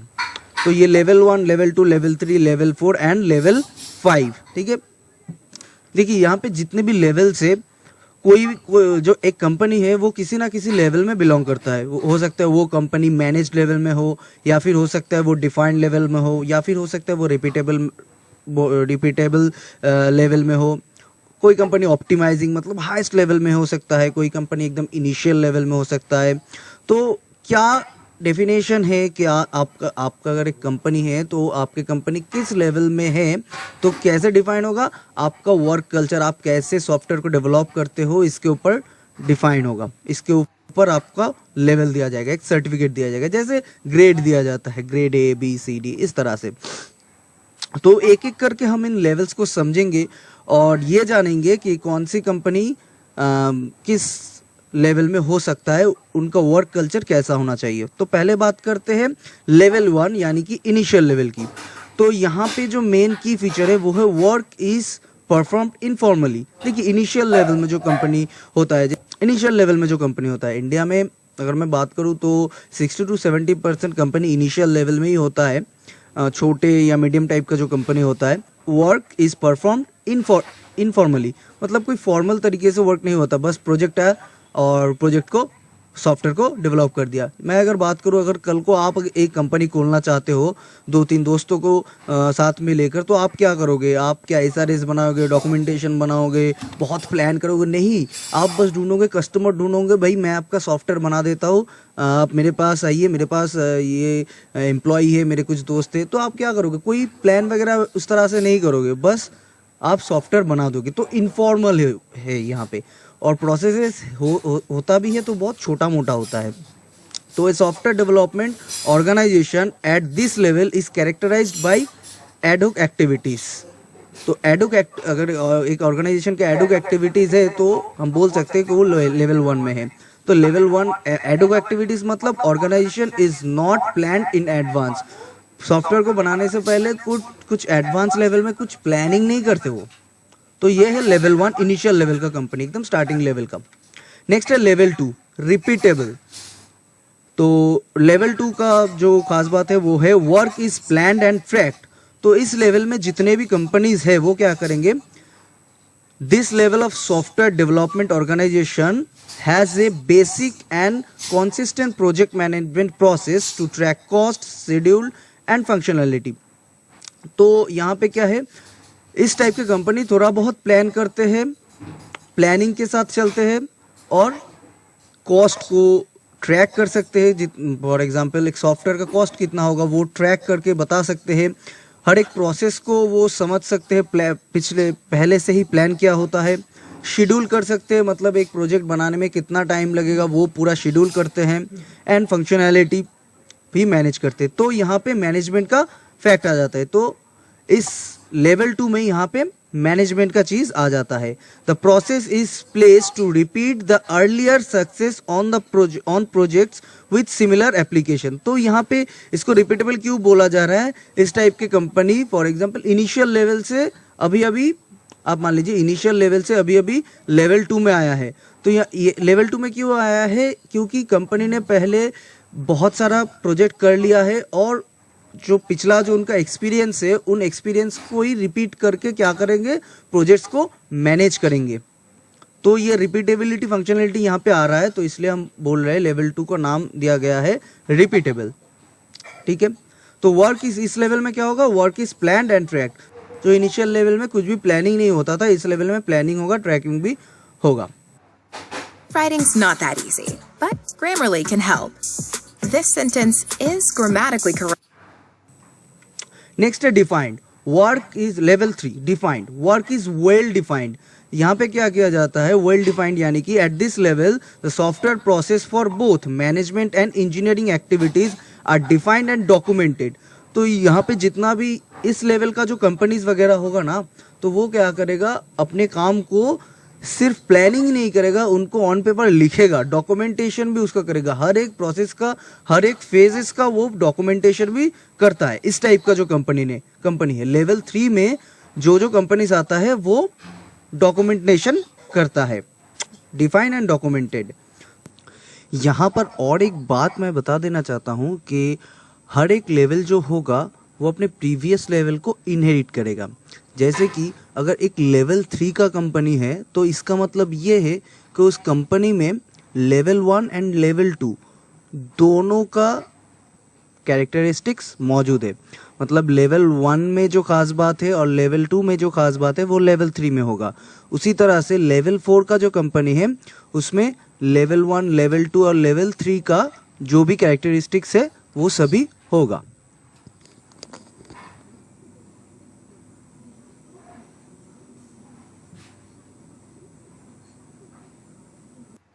तो उनके पास सब कुछ ट्रैक रहता है।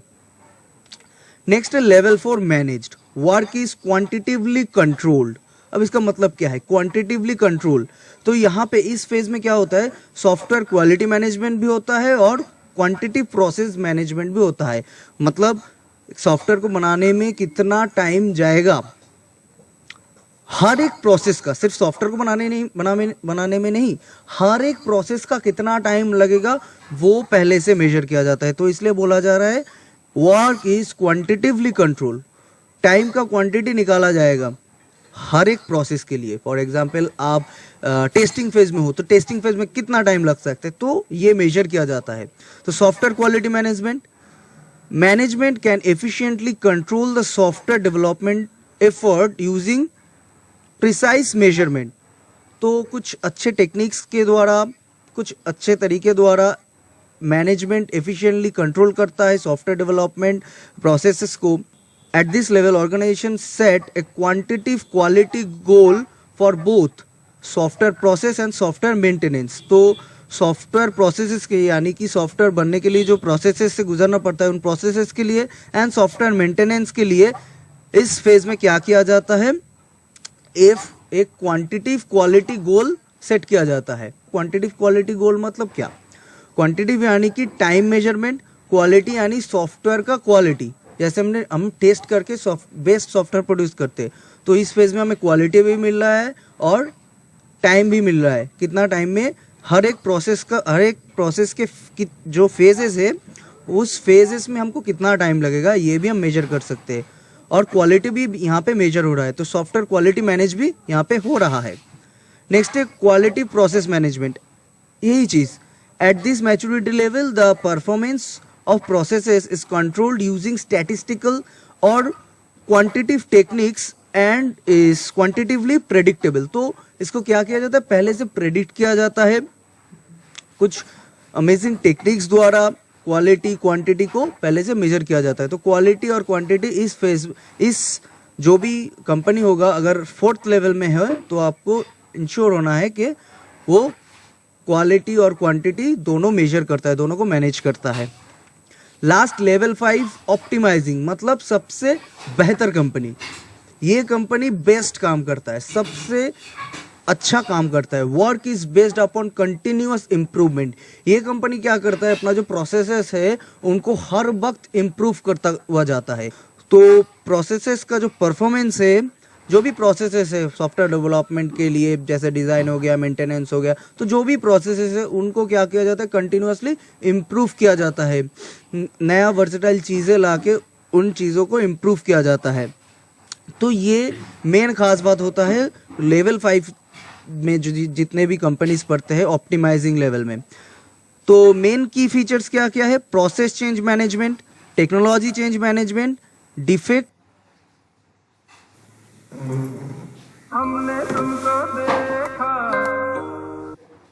प्रिवेंशन। अब प्रोसेस चेंज मैनेजमेंट यानी कि SDLC लाइफ साइकिल में जितने भी प्रोसेसेस है उनको आप जब चाहे तब चेंज कर सकते हो। ये फ्लेक्सिबल होना बहुत ज़रूरी है, सॉफ्टवेयर को बनाने के लिए फ्लेक्सिबल होना ज़रूरी है। Processes should have the capability to accept the changes. ठीक है। Next technology change management. अगर सॉफ्टवेयर बनाते हुए प्रोसेस SDLC के प्रोसेसेस के दौरान अगर टेक्नोलॉजी में कुछ भी चेंज हुआ तो उसको हम जल्दी से अडॉप्ट कर सके, तो ये फीचर भी होता है लेवल 5 जैसे कंपनीज में। And defect prevention. Defect prevention यानी कि बहुत सिंपल, कोई अगर सॉफ्टवेयर में कोई डिफेक्ट आता है या फिर डिफेक्ट इन फ्यूचर आता है तो उसको बहुत जल्दी हम रिकवर कर सके, प्रिवेंट कर सके, रिकवर नहीं प्रिवेंट कर सके, पहले से उसको प्रिवेंट कर सके। क्योंकि लेवल 5 का जो कंपनीज होता है बहुत एक्सपीरियंस वाला कंपनी होता है। ये लेवल 1 से शुरू करते 2, 3, 4 उसके बाद जाके इसमें पहुंचा है, तो ये बहुत एक्सपीरियंस्ड वाला कंपनी होता है। तो इसीलिए ये ऑप्टिमाइजिंग रिजल्ट दिखता है। मतलब ऑप्टिमाइजिंग मतलब बेस्ट क्वालिटी का सॉफ्टवेयर आपको बना के देता है, और कस्टमर भी बहुत सेटिस्फाई होता है इन सब कंपनीज में से। तो की फीचर्स जो निकल के आता है, level 1 company, work is performed informally. तो इनफॉर्मल होता है, कोई भी प्लान नहीं होता पहले से। लेवल 1 का जो कंपनी होता है इनिशियल लेवल में। लेवल 2 रिपीटेबल, ये क्या करते हैं, work is planned and track, मतलब पिछला जो एक्सपीरियंस है उनको ही रिपीट करके मैनेजमेंट वाला थोड़ा काम यहाँ पे आ जाता है रिपीटेबल लेवल 2 में। तो पुराना जो अपना एक्सपीरियंस है उनको ही रिपीट करके अपना काम करते हैं। लेवल 3 में जितने भी कंपनीज आते हैं वहाँ पे क्या होता है, वर्क इज़ वेल डिफाइंड। तो जितने भी वो काम करते हैं सॉफ्टवेयर बनाने के लिए, जो भी प्रोसेस होता है उन सभी फेजेस में डॉक्यूमेंटेशन होता है। मतलब आपको डॉक्यूमेंटेशन मिलेगा, उनके पास रिकॉर्ड्स होता है, जैसे जैसे SRS, BSR, ये सब डॉक्यूमेंटेशन वो बनाते हैं हर एक फेज के लिए। Level 4 managed. लेवल 4 में क्या होता है, वर्क इज क्वांटिटेटिवली कंट्रोल। तो वर्क का क्वांटिटी एंड क्वालिटी इस फेज में मेजर किया जाता है और इसको मैनेज किया जाता है। लेवल 5 टॉप लेवल का company, work is based upon continuous improvement. तो यहाँ पे जो वर्क होता है, जो प्रोसेसेस होता है, उसमें क्या होता है, कंटिन्यूअस इम्प्रूवमेंट होता है। गाइस ये डायग्राम जो है वो नोट कर लो, बिकॉज इसके बेस के ऊपर आपको MCQ सॉल्व करने में भी हेल्प होगा। They have given very simple diagram, एक बार नोट कर लो, फिर हम लोग आगे कंटिन्यू करते हैं। Note down this diagram quickly. Improvement करते हैं, इसलिए वो लेवल 5 के कंपनीज में आता है। तो इस तरह से AC सॉफ्टवेयर इंजीनियरिंग ओके, सो एक वीडियो जो अभी हम लोगों ने देखा, दैट इज़ वेरी इंपॉर्टेंट, आपको एक बार क्लियरली समझ में आ गया रहेगा। And same thing is given here as well in our notes. तो यहाँ से हम लोग डिस्कस करते हैं। I just give you 5 minutes break, बाद में हम लोग कंटिन्यू करते हैं। So after that video will just try to finish this quickly. So जो वीडियो में दिया वो एग्जैक्ट सेम आपको यहाँ पे नोट्स में हम लोगों का सिलेबस में, that is capability maturity model. Mature करेंगे हम लोग अपने प्रोसेस को, अपना जो एक फॉर्म रहेगा जिस पे हम लोग मतलब जो हम लोगों का कंपनी रहेगा, एक स्टार्टअप रहेगा, उसको हम लोग और मैच्योर बनाने का ट्राई करेंगे, जो अभी हम लोगों ने देखा। सो यहाँ पे अगर आप देखेंगे कि हम लोगों के पास वो जो हम लोगों ने वो वीडियो में देखा, वो सेम चीज़ें आपको यहाँ पे दिया हुआ है। What is capability maturity model, 5 levels of that capability maturity model: initial, repeatable, defined, managed and optimized. So उसका यहाँ पे थियरी दिया हुआ है। So first अगर आप देखेंगे initial, so organization operates without any formalized process or a project plan. जैसे हम लोगों ने देखा initial में क्या होगा, आपके पास प्रोजेक्ट आया, प्रोजेक्ट खत्म करो जल्दी से जल्दी, so that आपको मैक्सिमम प्रॉफिट हो और आप वो प्रोजेक्ट को हैंड ओवर कर देंगे। We don't have any other plans or process for now, बराबर है। देन जब आपके पास कंटिन्यूअस ऐसे प्रोजेक्ट आते हैं, तो आप वो प्रोजेक्ट को सुन के, वो प्रोजेक्ट का रिक्वायरमेंट समझ के, you can easily estimate the size and cost.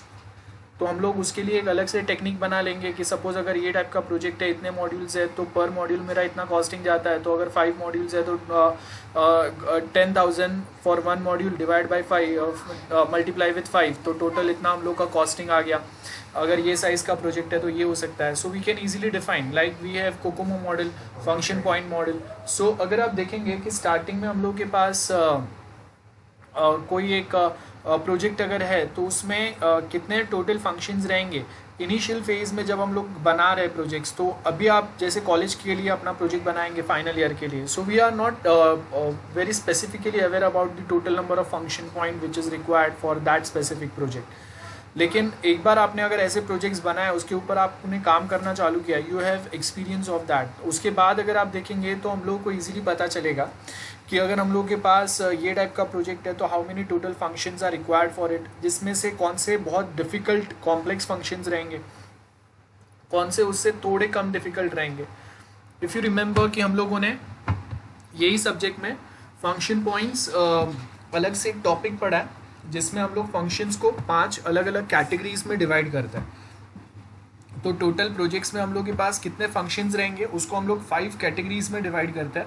And those 5 categories basically helps us to define कि उसके लिए वो फंक्शंस क्या साइज़ के रहेंगे, उसका कॉस्टिंग क्या रहेगा।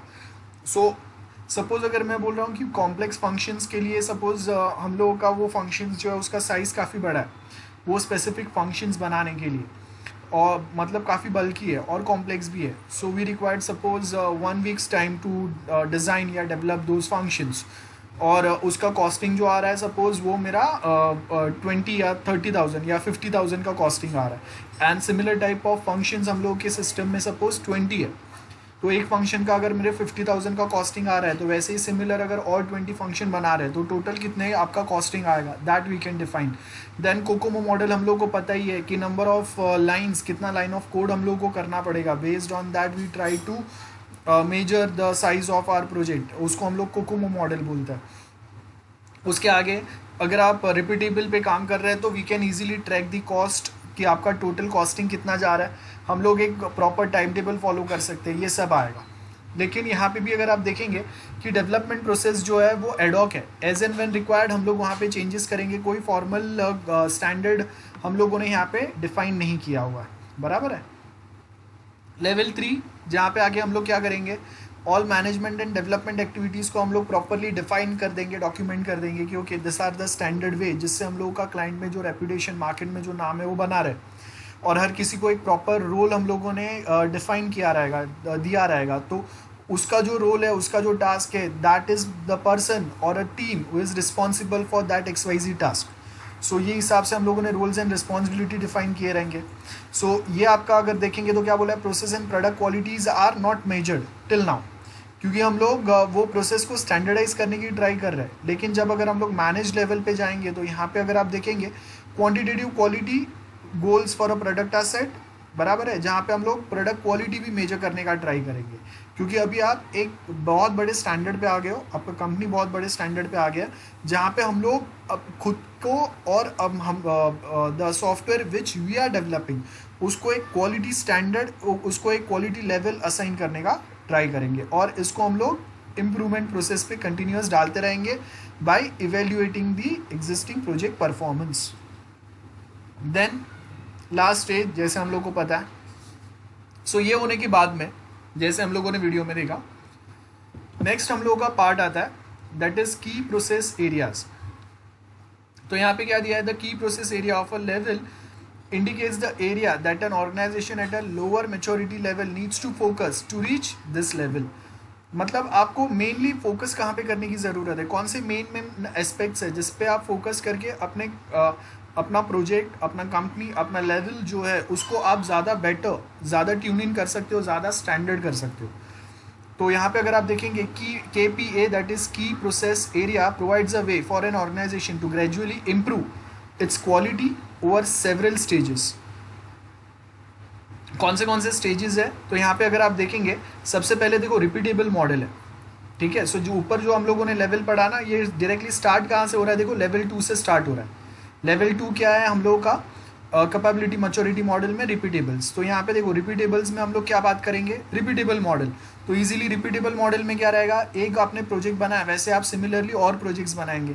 तो मेनली रिपीटेबल में क्या होगा, इनपुट रिक्वायरमेंट्स, मतलब इनपुट लिया, रिक्वायरमेंट गैदरिंग किया, देन कितने रिसोर्सेज उसके लिए लगेंगे उसके ऊपर फोकस किया, और उसके साथ में क्या बजट, क्या टाइमिंग रहेगा, शेड्यूल स्टैंडर्ड क्या रहेंगे उसके ऊपर फोकस किया, एंड ये तीनों को कंबाइन करके देन हम लोगों ने अपना प्रोजेक्ट जो है वो डेवलपमेंट चालू किया। आउटपुट में आपको फाइनल कोड, प्रोजेक्ट का कोड मिल जाएगा, डॉक्यूमेंटेशन, ये सब मिल जाएगा, बराबर है। ये आपका रिपीटेबल मॉडल हो गया। रिपीटेबल मॉडल में आपने क्या किया, ये सारे पॉइंट्स पे फोकस किया, उसका डिटेल यहाँ पे दिया हुआ है। उसके बाद में जो हम लोगों का नेक्स्ट जो लेवल आता है, यहाँ पे देखो कैपेबिलिटी मैच्योरिटी मॉडल में रिपीटेबल के बाद डिफाइंड आएगा।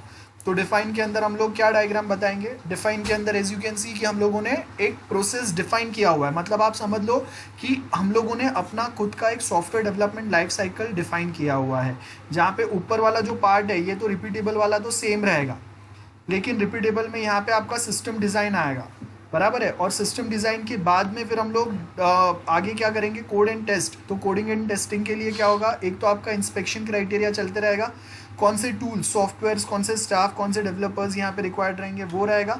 एक बार ये होने के बाद में आपने जो मॉडल्स बनाए हैं वो मॉड्यूल्स को हम लोग टेस्ट करेंगे।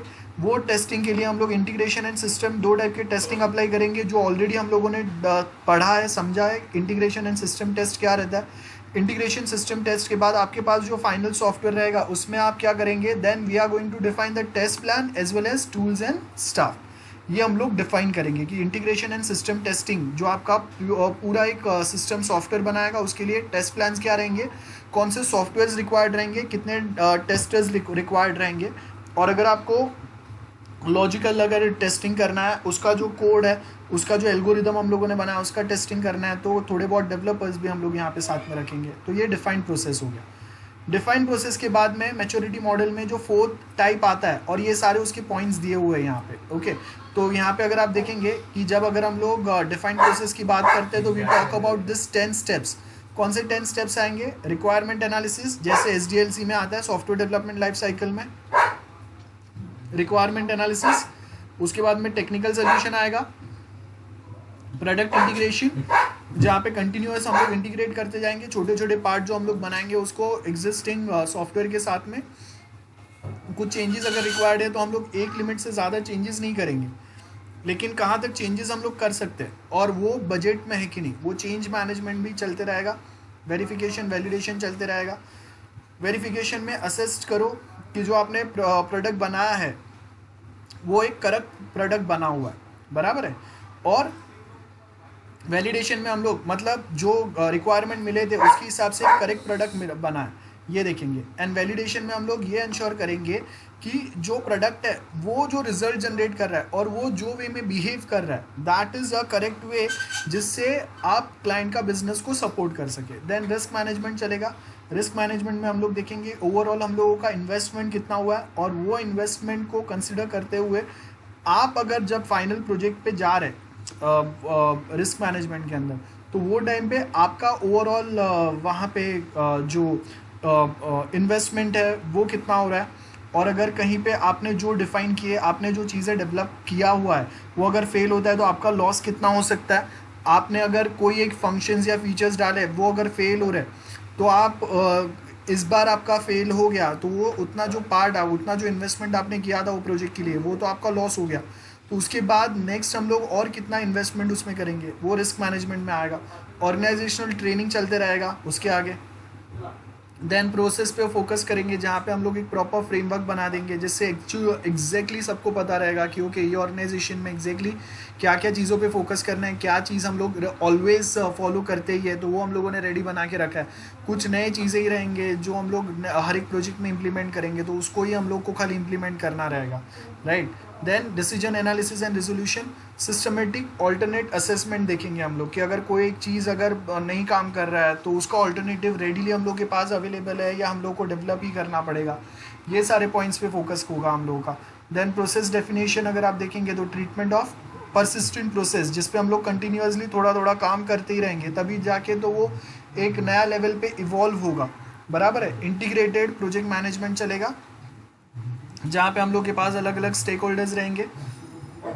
स्टेक होल्डर्स का मतलब क्या रहेगा, we have different people from client side as well as supplier side. Supplier side पे आपका requirement gathering, designer, developers, testers, training के लिए जो स्टाफ रहेंगे ये रहेंगे, और क्लाइंट साइड से जो आपके लिए टेक्निकल पर्सन रहेंगे उनके साइड से जो थोड़े बहुत यूज़र्स रहेंगे जो ये सॉफ्टवेयर पे वर्क करने वाले हैं, ये सब आएंगे। तो वो सबको हम लोग साथ में लेके यहाँ पे हम लोग यूनिफाइंग एक वे में टीम डिफाइन करेंगे, और जिनके साथ हम लोग प्रोजेक्ट डिफाइन करेंगे कि okay this is going to be our project. So यहाँ पे अगर आप देखेंगे ये सब चीज़ जो है इसको मैनेजमेंट बोलते हैं। तो वो मैनेजमेंट कैसे काम करेगा, तो ऊपर जो हम लोगों ने डिफाइंड प्रोसेस देखा उसके ऊपर अभी हम लोग एक मैनेजमेंट टीम, एक मैनेजर रख देंगे। सो आप अगर कुछ डिज़ाइन कर रहे हैं तो वो डिज़ाइन कैसे वर्क करेगा, कितने लेवल के डिज़ाइंस रहेंगे, कभी वो डिज़ाइंस कंफर्म हो गए जिसके ऊपर आप डेवलपमेंट चालू कर सकते हो, ये सब जो है ये मैनेजमेंट लेवल से डायरेक्टिव्स मिलेंगे कि ओके ये स्टेप्स, ये स्टैंडर्ड रूल्स या ये स्टैंडर्ड पॉइंट्स आपको फॉलो करना है फॉर अ डिज़ाइनिंग। और उसके बाद में अगर वो डिज़ाइनिंग में कहीं डिफेक्ट्स है तो क्या होगा, वो हमको रिपोर्ट करना रहेगा टू द मैनेजमेंट, और मैनेजमेंट अगेन वो डिफेक्ट्स को आप कैसे सॉल्व कर सकते हैं या आपको सॉल्व करना है नहीं करना है, आप उसको पोस्टपोन कर सकते हैं, उसके ऊपर वो आपको डायरेक्टिव्स देंगे। Exactly same way management is going to give the directives for coding and unit testing as well. तो अगर कोडिंग में कुछ एरर आते हैं तो आपको वो एरर्स जो है उसका रिपोर्टिंग मैनेजमेंट को देना है, और सॉल्व होने के बाद में उसका रिपोर्टिंग भी मैनेजमेंट को देना है, और उसके साथ में वो एरर्स जो है वो आपको सॉल्व करना है, वो प्रॉपर हुआ नहीं हुआ, ये सब का एक डायरेक्टिव्स जो है वो भी मैनेजमेंट के साइड से मिलेगा। Same way integrated and system testing के लिए भी डायरेक्टिव्स मिलेंगे, और अगर कुछ सिस्टम में अगर एरर आते हैं तो उसको भी आपको रिपोर्ट करना है टू द मैनेजमेंट टीम। सो ये आपका लास्ट वाला मैनेजमेंट वाला प्रोसेस हो गया। अब फाइनली हम लोग का फिफ्थ वाला पार्ट है, दैट इज ऑप्टिमाइज। तो ऑप्टिमाइज में क्या चलेगा, आप जो ये एक प्रोजेक्ट मैनेज कर रहे हैं, ऐसे आपके मल्टीपल प्रोजेक्ट्स चलते रहेंगे, तो आपको वो सारे प्रोजेक्ट्स को ऑप्टिमाइज करना है। हर एक के पास सेम लेवल का आपका कंसंट्रेशन होना चाहिए, सेम लेवल का आपका डेडिकेशन होना चाहिए, और आपकी टीम को आपको ये वे में, आपके team and time and resource को आपको ये वे में यूटिलाइज करना है कि सारे प्रोसेस जो है वो प्रॉपर वे में ऑप्टिमाइज हो सके। सो ऊपर जो हम लोगों ने कैपेबिलिटी मैच्योरिटी मॉडल देखा और उसमें जो स्टेप्स देखे, वो सारे स्टेप्स के ये एक एक डायग्राम है। सो आई होप आपको समझ में आया, नहीं आया तो लेट मी नो, हम लोग वापस एक बार डिस्कस कर सकते हैं। सो यहाँ पे आपको उसी का बेसिक इन्फॉर्मेशन दिया है। अब जो प्रोसेस असेसमेंट होता है उसके लिए we use ISO 15504 process assessment. तो यहाँ पे अगर आप देखेंगे, guidance on an assessment of a software development process, now process reference model needs to define the set of processes that represent good practice और अ बेंचमार्क, क्योंकि ये level का तो आपको मिनिमम एक बेंचमार्क सेट किया रहेगा कि जो भी हम लोगों के सॉफ्टवेयर है उसमें मिनिमम ये लेवल का तो क्वालिटी अचीव होगा ही, इतना तो मिनिमम टेस्ट करना पड़ेगा। और जब मिनिमम इतने एरर्स अगर रहेंगे तो ही आप वो सॉफ्टवेयर को आगे डिप्लॉय कर सकते हैं। That's a benchmark. तो यहाँ पे अगर आप देखेंगे ISO 12207 is a default reference model जिसको आपको फॉलो करना है। मतलब अगर मुझे आप बोलेंगे कि ओके आपको एक प्रोसेस असेस करना है, तो असेसमेंट के लिए मेरे पास एक रेफरेंस तो होना चाहिए जिसके देख के मैं बाकी कोई सॉफ्टवेयर को असेस कर सकूँ, बता सकूँ कि हाँ जो स्टैंडर्ड रूल्स या एक टेम्पलेट दिया हुआ है उसके हिसाब से आपका सॉफ्टवेयर कितना बेटर है, नहीं है, कितना वो प्रॉपर काम कर रहा है, कितना काम नहीं कर रहा है वो, और कहाँ पे हम लोग इम्प्रूवमेंट्स ला सकते हैं। अगर ये सारे कुछ पॉइंट्स पे अगर फोकस करना है, then we should have some reference model with us। तो ISO 12207 जो है ना, that is a default reference model for us। तो यहाँ पे अगर आप देखेंगे ऊपर जो जो हम लोगों ने पॉइंट्स पढ़े हैं ना, वो सारे ISO 15504 जो है वो आपका परफॉर्मेंस मेजर करने के लिए, और आप परफॉर्मेंस मेजर करने के लिए रेफरेंस किसका लेंगे, ISO 12207 का। ये आपका गाइड है, बराबर है। 12207 जो है दैट्स अ गाइड जिसको फॉलो करके आप अपने सॉफ्टवेयर का परफॉर्मेंस मेजर करेंगे। और परफॉर्मेंस मेजर करने के लिए अलग अलग एट्रीब्यूट्स भी है, और वो एट्रीब्यूट्स कौन से रहते हैं, हम लोगों के जो मैच्योरिटी मॉडल है, कैपेबिलिटी मैच्योरिटी मॉडल है, उसके लेवल्स है। और ये आप कितने लेवल तक लेके जाते हो अपने प्रोसेस को, उसके बेस के ऊपर वी कैन से कि आपका परफॉर्मेंस कितना इंप्रूव हुआ है। Like we have initial, repeatable, defined, manage and optimize, वही 5 है जो ऊपर हम लोगों ने पढ़े। तो ये 5 जो स्टेप्स हम लोगों ने पढ़े अभी, और जो मैंने आपको वीडियो में बताया उसमें जो डायग्राम था और उसके साथ में उसके जो डिफरेंट डायग्राम्स बताए, this are the most important aspect with respect to this chapter. अगर ये 5 चीज़ें अगर आपके दिमाग में क्लियर हो गया ना, तो आपको फिर वापस ये चैप्टर में और सारी चीज़ें जो है वो बहुत ईजीली समझ में आ जाएगा। तो ये होना चाहिए, बहुत क्लियर होना चाहिए ये वाला पार्ट। ओके, तो we are done till this part. इसके आगे अगर आप देखेंगे, सो हम लोग के पास प्रोसेस रेफरेंस मॉडल में आपको बेसिक पॉइंट्स दिए हुए हैं। परफॉर्मेंस इंडिकेटर 15504 ISO मॉडल जो है, अब यहाँ पे देखो, जैसे हम लोग को एक फिजिकल प्रोडक्ट के ऊपर ISI मार्क होता है जो वो प्रोडक्ट का क्वालिटी डिफाइन करता है, तो एग्जैक्टली सिमिलर वे जो हम लोग सॉफ्टवेयर्स परचेस करते हैं या यूज़ करते हैं, उसका क्वालिटी लेवल क्या है, वो कितने बेटर हो सकते हैं, या कंपनीज कितने बेटर हो सकते हैं, उनके ऊपर भी ISO सर्टिफिकेशंस मिलते हैं।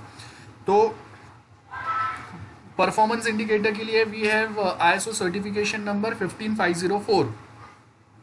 अगर इसके अंडर आपको सर्टिफिकेशन मिल सकता है जिसमें डिफाइन होगा कि ओके परफॉर्मेंस वाइज ये कंपनी कितना बेटर है, बेस्ट है, गुड है, तो पीपल कैन ट्रस्ट। और सॉफ्टवेयर के बारे में भी सेम वे में हम लोग फॉलो कर सकते हैं। तो परफॉर्मेंस क्या बोला है, description of maximum and minimum input value,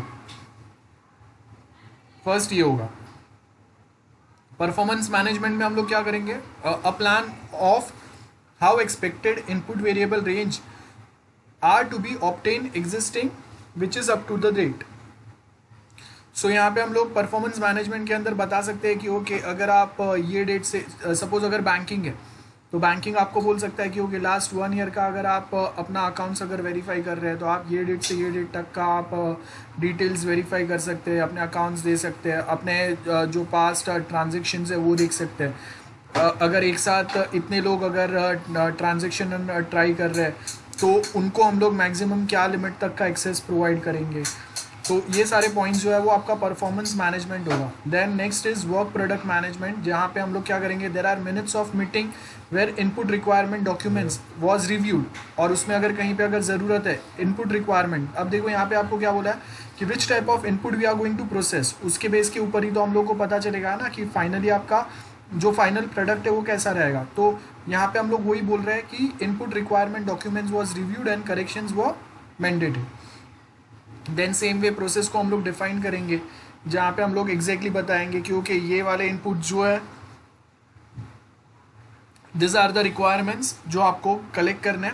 process definition में रिटर्न प्रोसीजर में हम लोग बताएंगे कि okay this are the input requirements, और उसमें से कितने एग्जिस्टिंग है और कितने आपको और नए ऐड करने पड़ेंगे। देन प्रोसेस डिप्लॉयमेंट, जहाँ पे हम लोग बात करेंगे कि आप कौन से लेवल पे जाके वी कैन से कि ये part of procedure is completed, जिसको आप साइन करेंगे वो डॉक्यूमेंट को।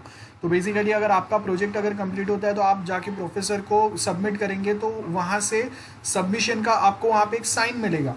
दैट साइन रिप्रेजेंट्स कि आपका प्रोजेक्ट जो है वो कंप्लीट हो गया है, now that is ready for the practical use. Same way process measurements में हम लोग देखेंगे कि नंबर ऑफ चेंजेस, और उसके बेस के ऊपर हम लोग वो सॉफ्टवेयर या सिस्टम को रिव्यू कर सकते हैं।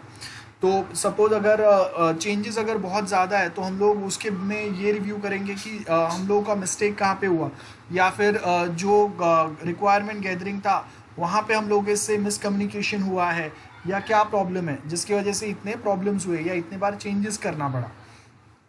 Process control as the name suggest कि हम लोग बेसिकली हम लोगों का बजट क्या है, टाइम क्या है, रिसोर्सेज कितने हैं, और जो भी कुछ हम लोग अगर नया कमिट करेंगे तो वो हम लोग कर पाएंगे कि नहीं, that is a process control. So कोई एक मॉड्यूल के ऊपर हम लोग कितने टाइम तक काम करेंगे, कहाँ पे हम लोग को स्टॉप करना है, कहाँ से स्टार्ट करना है, और एग्जैक्टली क्या लेवल तक का हम लोग को उसमें क्वालिटी अचीव करना है। उसके बाद हम लोग बोल सकते हैं कि ओके यहाँ तक का हम लोग का अगर इसमें क्वालिटी या इसमें मेन वर्किंग मॉडल अगर बन गया है, then we can move on to a next one. So वो आएगा प्रोसेस इनोवेशन। अब हमेशा हम लोग एक स्टैंडर्ड SDLC फॉलो करेंगे, दैट इज़ नॉट नेसेसरी। बहुत बार अगर मेरे पास्ट एक्सपीरियंस के बेस के ऊपर मैंने कोई एक मेथड इनोवेट किया रहेगा, वो भी मैं डायरेक्टली अप्लाई कर सकता हूँ, जिससे हम लोग को एक एग्जिस्टिंग प्रोजेक्ट को जल्दी ख़त्म कर पाए। ठीक है। एंड प्रोसेस ऑप्टिमाइजेशन, ये तो हम लोग को पता ही है। असेसिंग द डॉक्यूमेंट, मतलब जो हम लोग के पास एग्जिस्टिंग डॉक्यूमेंट्स है प्रीवियस प्रोजेक्ट के, हम लोगों के जो करंट जो प्रोजेक्ट चल रहा है उसका, और उसमें हम लोग फिजिबिलिटी सजेस्ट करेंगे कि कहाँ कहाँ पे इम्प्रूवमेंट की ज़रूरत है, और उसके लिए हम लोग के पास इनफ बजट है, इनफ स्टाफ है, वो जो टेक्नोलॉजी हम लोग इम्प्रूवमेंट की बात कर रहे हैं वो टेक्नोलॉजी से हम लोग कंफर्टेबल है या नहीं, ये सारे फिजिबिलिटी पॉइंट्स पे आएंगे। तो हम लोगों ने फिजिबिलिटी, मैंने आपको स्टार्टिंग में ही जब हम लोगों ने SPM चालू किया तब मैंने एक आपको SDLC का एक मेन डायग्राम बताया था, और उसमें हम लोगों ने 3 टाइप के फिजिबिलिटीज पढ़े थे, तो वो सेम यहाँ पे असेसमेंट में भी काम में आएगा। Then techniques to improve quality, तो सबसे पहले क्वालिटी में अगर आप देखेंगे इंस्पेक्शन मतलब आप इंस्पेक्ट करो चीज़ों को, जितना आप ज़्यादा इंस्पेक्ट करेंगे उतना हम लोग क्वालिटी इंप्रूव कर पाएंगे। इंस्पेक्शन का मतलब क्या होगा कि अगर मैं काम कर रहा हूँ, मैं अपने फ्रेंड का हेल्प लूँगा, वो मुझे सजेस्ट करेगा कि ओके ये वाला पार्ट जो है वो प्रॉपर नहीं बना है, यहाँ पे चेंजेस की ज़रूरत है, यहाँ पे परफॉर्मेंस डिले हो रहा है या रिस्पॉन्स टाइम प्रॉपर नहीं आ रहा है। सो यहाँ पे अगर आप देखेंगे when a piece of work is completed, हम लोग अपने जो कलीग्स हैं, अपने जो कोवर्कर्स हैं, उनके साथ डिस्ट्रीब्यूट करेंगे और उनका फीडबैक लेंगे, उनके रिव्यूज़ लेंगे।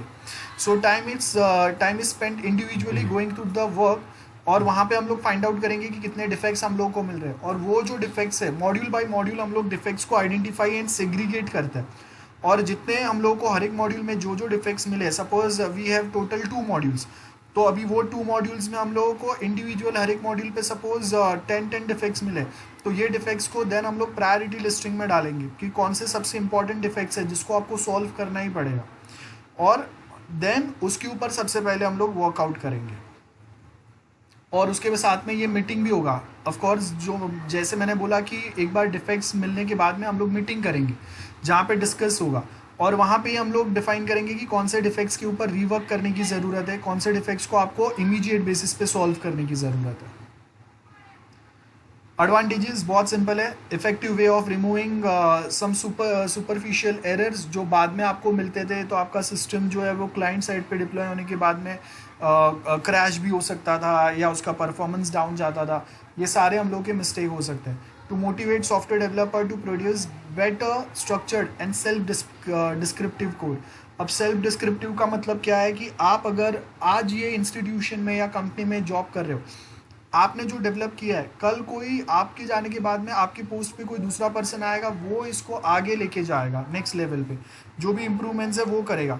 तो आपका कोड जो है वो सेल्फ डिस्क्रिप्टिव होना चाहिए। इट मीन्स कि आप वहाँ पे ऊपर कमेंट्स डाल के रखेंगे कि ये वाला फंक्शन या ये क्लास आपने क्यों ऐड किया है, यहाँ पे ये चेंजेस आपने क्यों किए। आप 2-4 लाइन 5 लाइन जो भी है वो सिंपल वर्ड्स में आप वहाँ पे डिस्क्रिप्शन डालेंगे।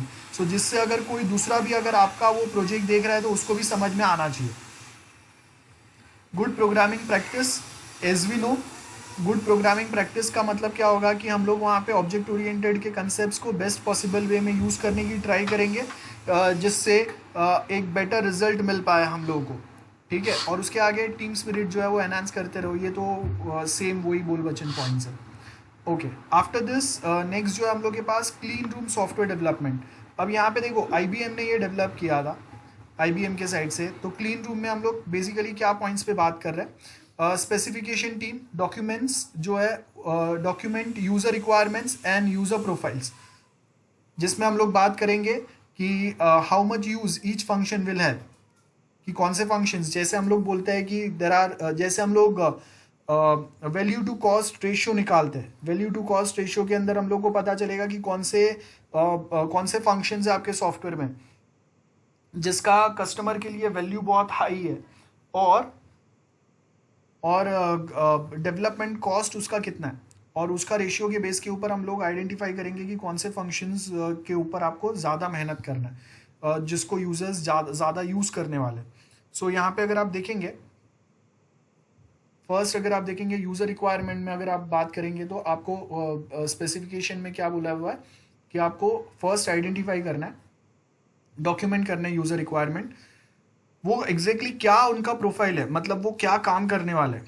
उन्होंने रिक्वायरमेंट दे दी। अब बहुत बार क्या होता है कि यूजर्स जो है वो अपने राइवल्स जो रहते हैं उनके पास उनका सॉफ्टवेयर्स देखते हैं, उनको कोई एक सॉफ्टवेयर अगर मिला है तो उसमें क्या फंक्शंस है वो देखते हैं, एंड देन दे अज्यूम कि उसके जैसा ही एग्जैक्ट सेम सॉफ्टवेयर या सेम फंक्शंस मेरे पास होना चाहिए। लेकिन कभी कभी ये भी हो सकता है कि वो जो फंक्शंस या उनके जो रिक्वायरमेंट्स है they might be unnecessary, they might create a big software जो थोड़ा लेंदी होगा, जिससे उसका परफॉर्मेंस डाउन जा सकता है।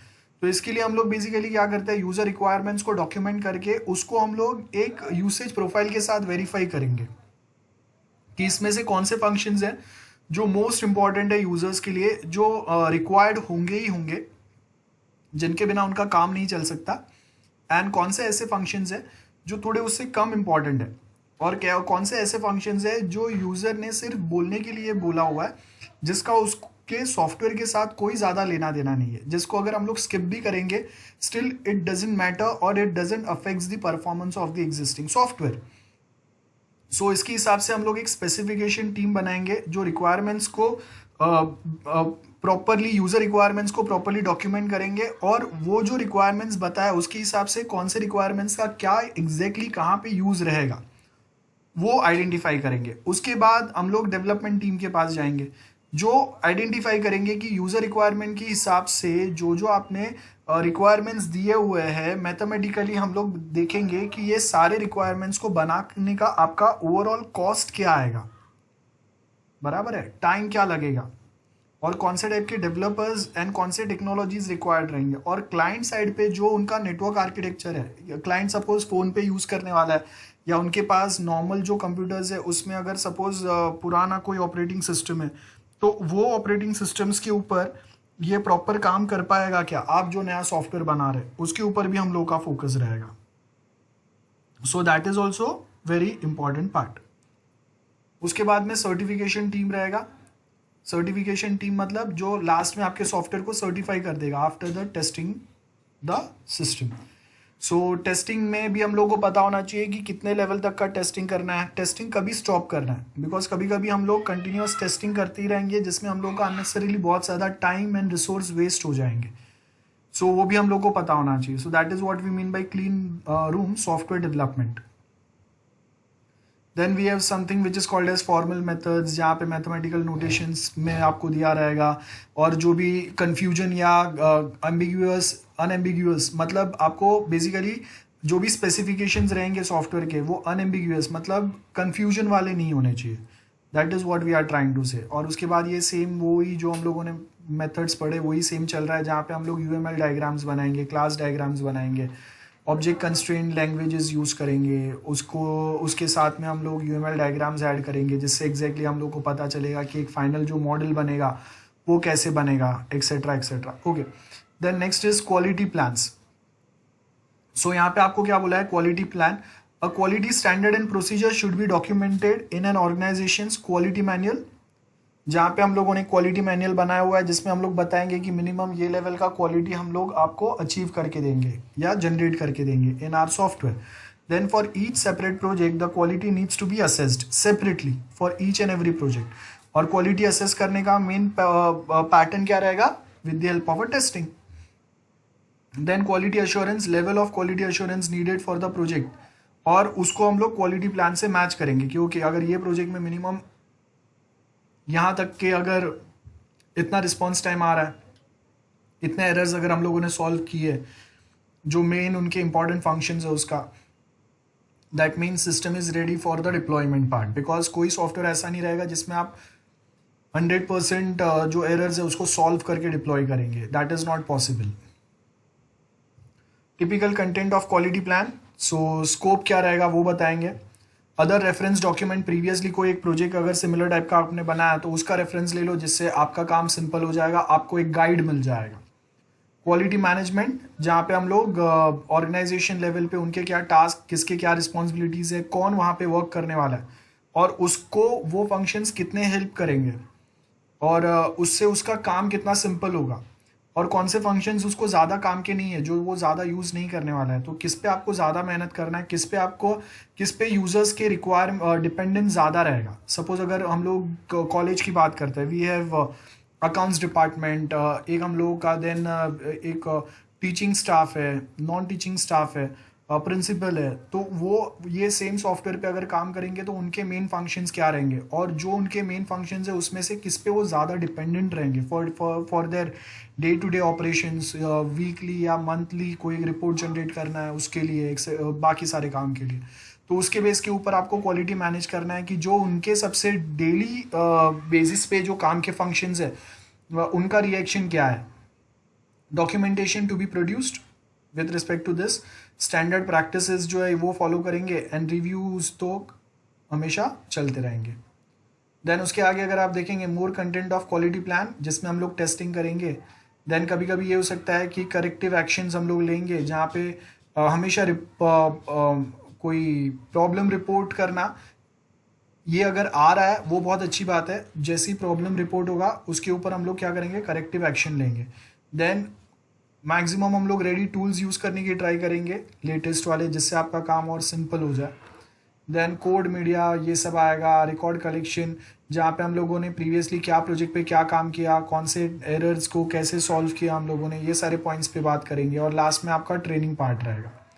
और ये जो भी अगर हम लोग आगे वापस अगर कुछ न्यू चेंजेस करने वाले, इम्प्रूवमेंट्स करने वाला है, तो उसमें आपका इन्वेस्टमेंट कितना जा रहा है, वो अगर सक्सेस हुआ तो आपको कितना प्रॉफिट हो रहा है, फेल हुआ तो आपको कितना लॉस हो सकता है. ये पॉइंट्स आएंगे यहाँ पे.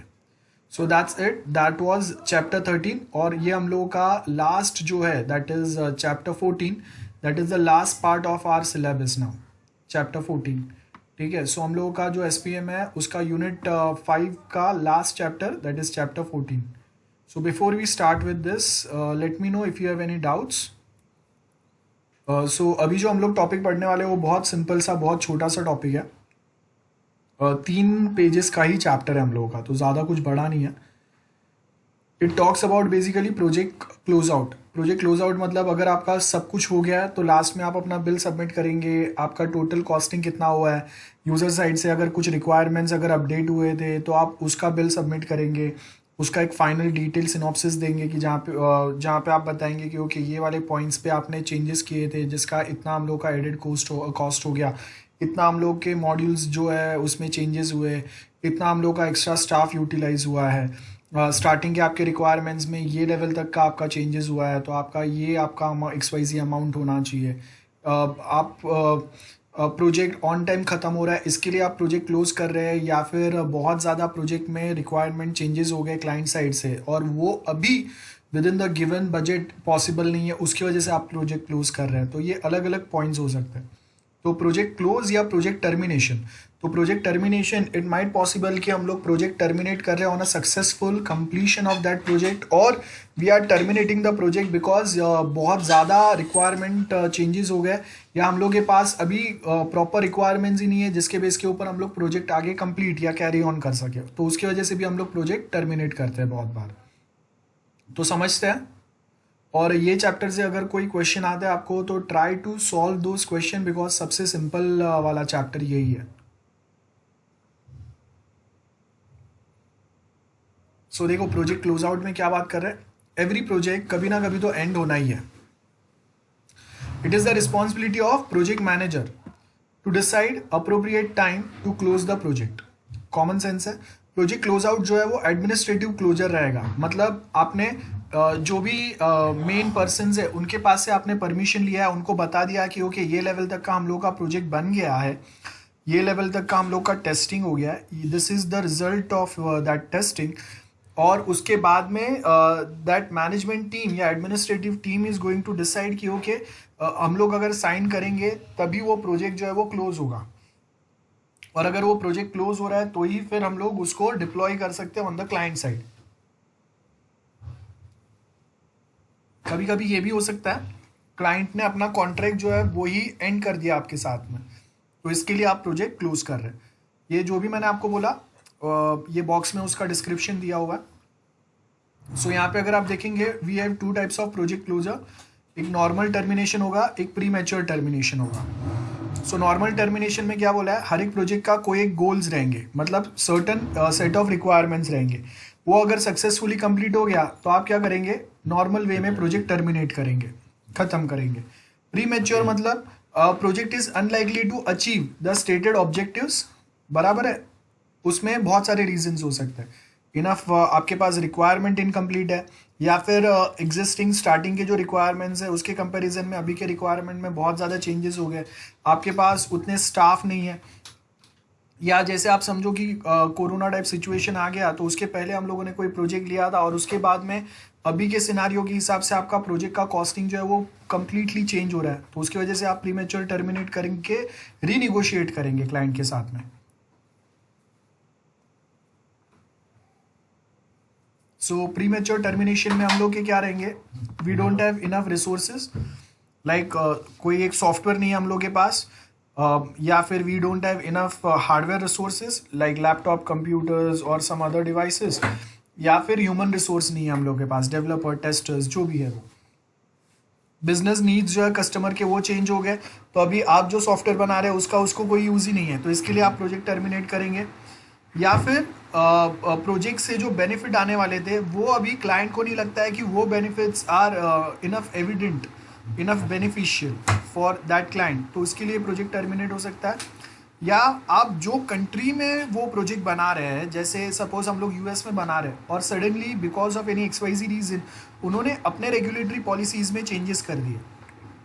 जैसे आप देखो कि फेसबुक या ट्विटर के ऊपर उन्होंने कुछ रेगुलेशंस लगा दिए, तो अभी सर्टन फंक्शंस वहाँ पे काम नहीं कर सकते. या सपोज चाइना में आप वो प्रोजेक्ट बना रहे थे, अब चाइना ने स्ट्रिक्टली इंडियन प्रोजेक्ट्स जो है, जैसे इंडिया चाइनीज़ ऐप को बैन कर रहा है, वैसे चाइना ने इंडियन ऐप्स को बैन करना चालू कर दिया. तो अब आप बना रहे हैं चाइना के लिए, लेकिन वो उनके रेगुलेटरी पॉलिसीज़ में चेंजेस हो गए, तो उसकी वजह से अभी वो आप बना के भी they are not going to allow your software there, तो क्या होगा, again project is going to terminate. And कोई की टेक्नोलॉजीज़ जो है आप प्रोजेक्ट में यूज़ कर रहे हैं, अब वो टेक्नोलॉजीज़ जो है वो ज़्यादा या तो ऑब्सोलीट हो गए, जिससे आपको अभी वो ज़्यादा हेल्पफुल नहीं होंगे, तो वो टाइम पे आप प्रोजेक्ट टर्मिनेट करेंगे। या फिर आप ये प्रोजेक्ट बना तो देंगे लेकिन रिस्क फैक्टर उसमें बहुत हाई है and clients are not ready to take that much high risk, तो वो टाइम पे प्रोजेक्ट टर्मिनेट होगा।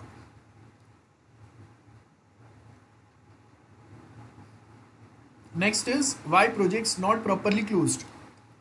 बिकॉज प्रोजेक्ट टीम का अभी उसमें से इंटरेस्ट उड़ गया है, क्योंकि आप बहुत टाइम से उसमें काम कर रहे हैं। हर बार आगे क्लाइंट कुछ ना कुछ छोटा छोटा चेंजेस बताता है, so the project team is frustrated now.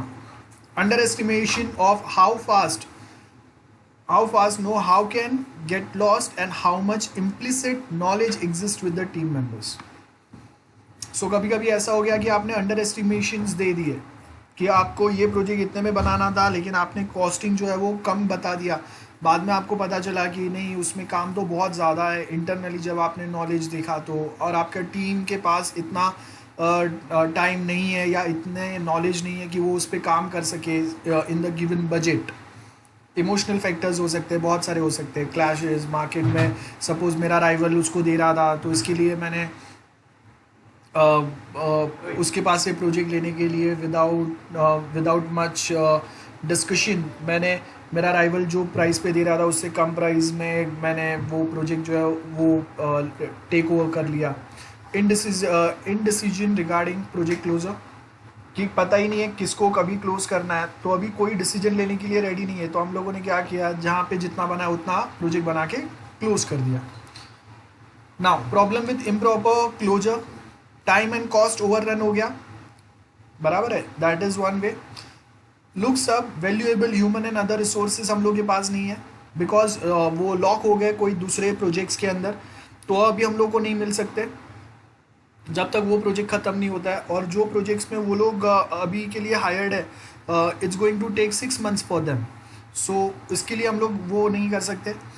Then जो प्रोजेक्ट पर्सनल है वो बहुत ज़्यादा स्ट्रेस्ड आउट हो गया है because of your project, because उसमें बहुत ज़्यादा कॉम्प्लिकेशंस ऐड होते जा रहे हैं, या जो फंक्शंस है उसमें बहुत ज़्यादा चेंजेस होते जा रहे हैं रिक्वायरमेंट्स में।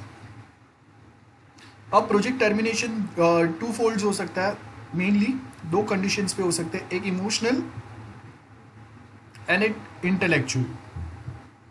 इंटेलेक्चुअल तो बहुत सिंपल होगा, इमोशनल में कुछ ना कुछ ईगो क्लैश या कुछ भी हो सकता है, उसकी वजह से हम लोग बंद कर रहे हैं। Then team members may pay more attention to issues such as getting reassigned to a project of their choice। अब ये बहुत इंपॉर्टेंट है।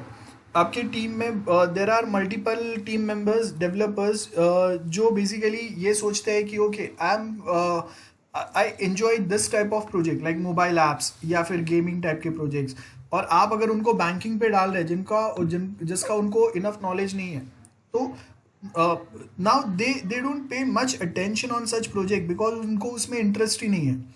तो मेनली आपको यहाँ पे एक पॉइंट पे क्या फोकस करना रहेगा कि first we need to identify कि कौन से टाइप के जो हम लोग के एम्प्लॉयज है, they are interested in which type of projects, तो आप उनको वहाँ पे ऐड करो so that they can give their best, because वो उनके इंटरेस्ट वाला पार्ट है।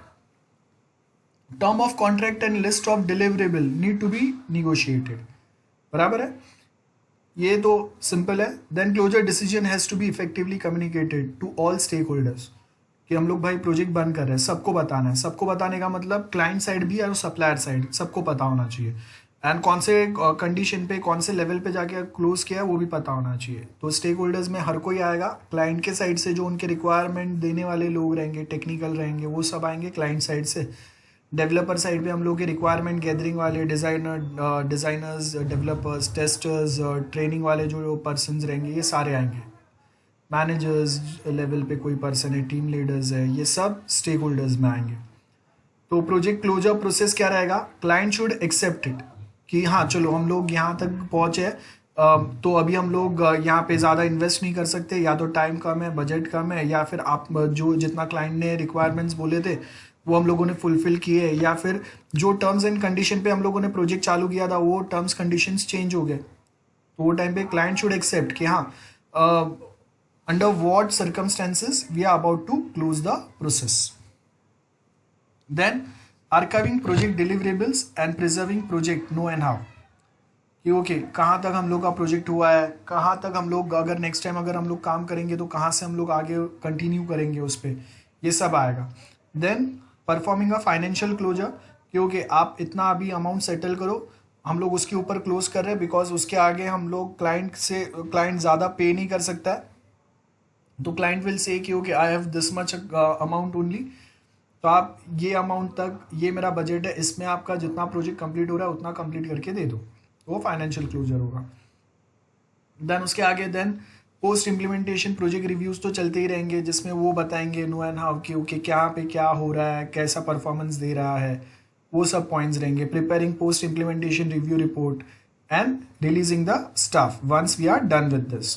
और उसके आगे देन ये सेम होगा पोस्ट इम्प्लीमेंटेशन प्रोजेक्ट रिव्यू पे, conduct a project survey, collect objective information, एक मीटिंग हम लोग बनाएंगे जहाँ पे हम लोग प्रोजेक्ट के रिव्यूज़ बताएंगे कि ओके ये हम लोगों ने ये वे में इम्प्लीमेंट किया, तो क्लाइंट साइड पे ये वे में वो बेनिफिट कर रहा है उनको, है ना, वो सब पॉइंट्स आएंगे. और लास्ट में जो भी रहेगा उसका रिपोर्ट हम लोग पब्लिश करेंगे so that rest all people can take the benefit, they come to know कि हाँ कोई प्रोजेक्ट में हम लोग कैसे रिव्यू प्रोसेस जनरेट करते हैं, सबका सजेशंस हम लोग लेंगे, रिव्यूज़ लेंगे, उसको हम लोग कैसे मेंटेन करते हैं, उसके ऊपर कैसे हम लोग एक्शन लेते हैं, असेसमेंट कैसे होगा उसका, ये सब पता चलेगा. So for that we suppose to publish the report. Then project survey same है, सर्वे का मतलब क्या रहता है, वही देखो वापस थोड़े टाइम में. एंड लास्ट में project close out report. So this is the end of our syllabus. हो गया, यहाँ तक ही था हम लोग का last part. So I hope we are done with this part. Let me know if you have any doubts. So we are done with our syllabus. ठीक है, तो आज का लेक्चर यहाँ तक ही है.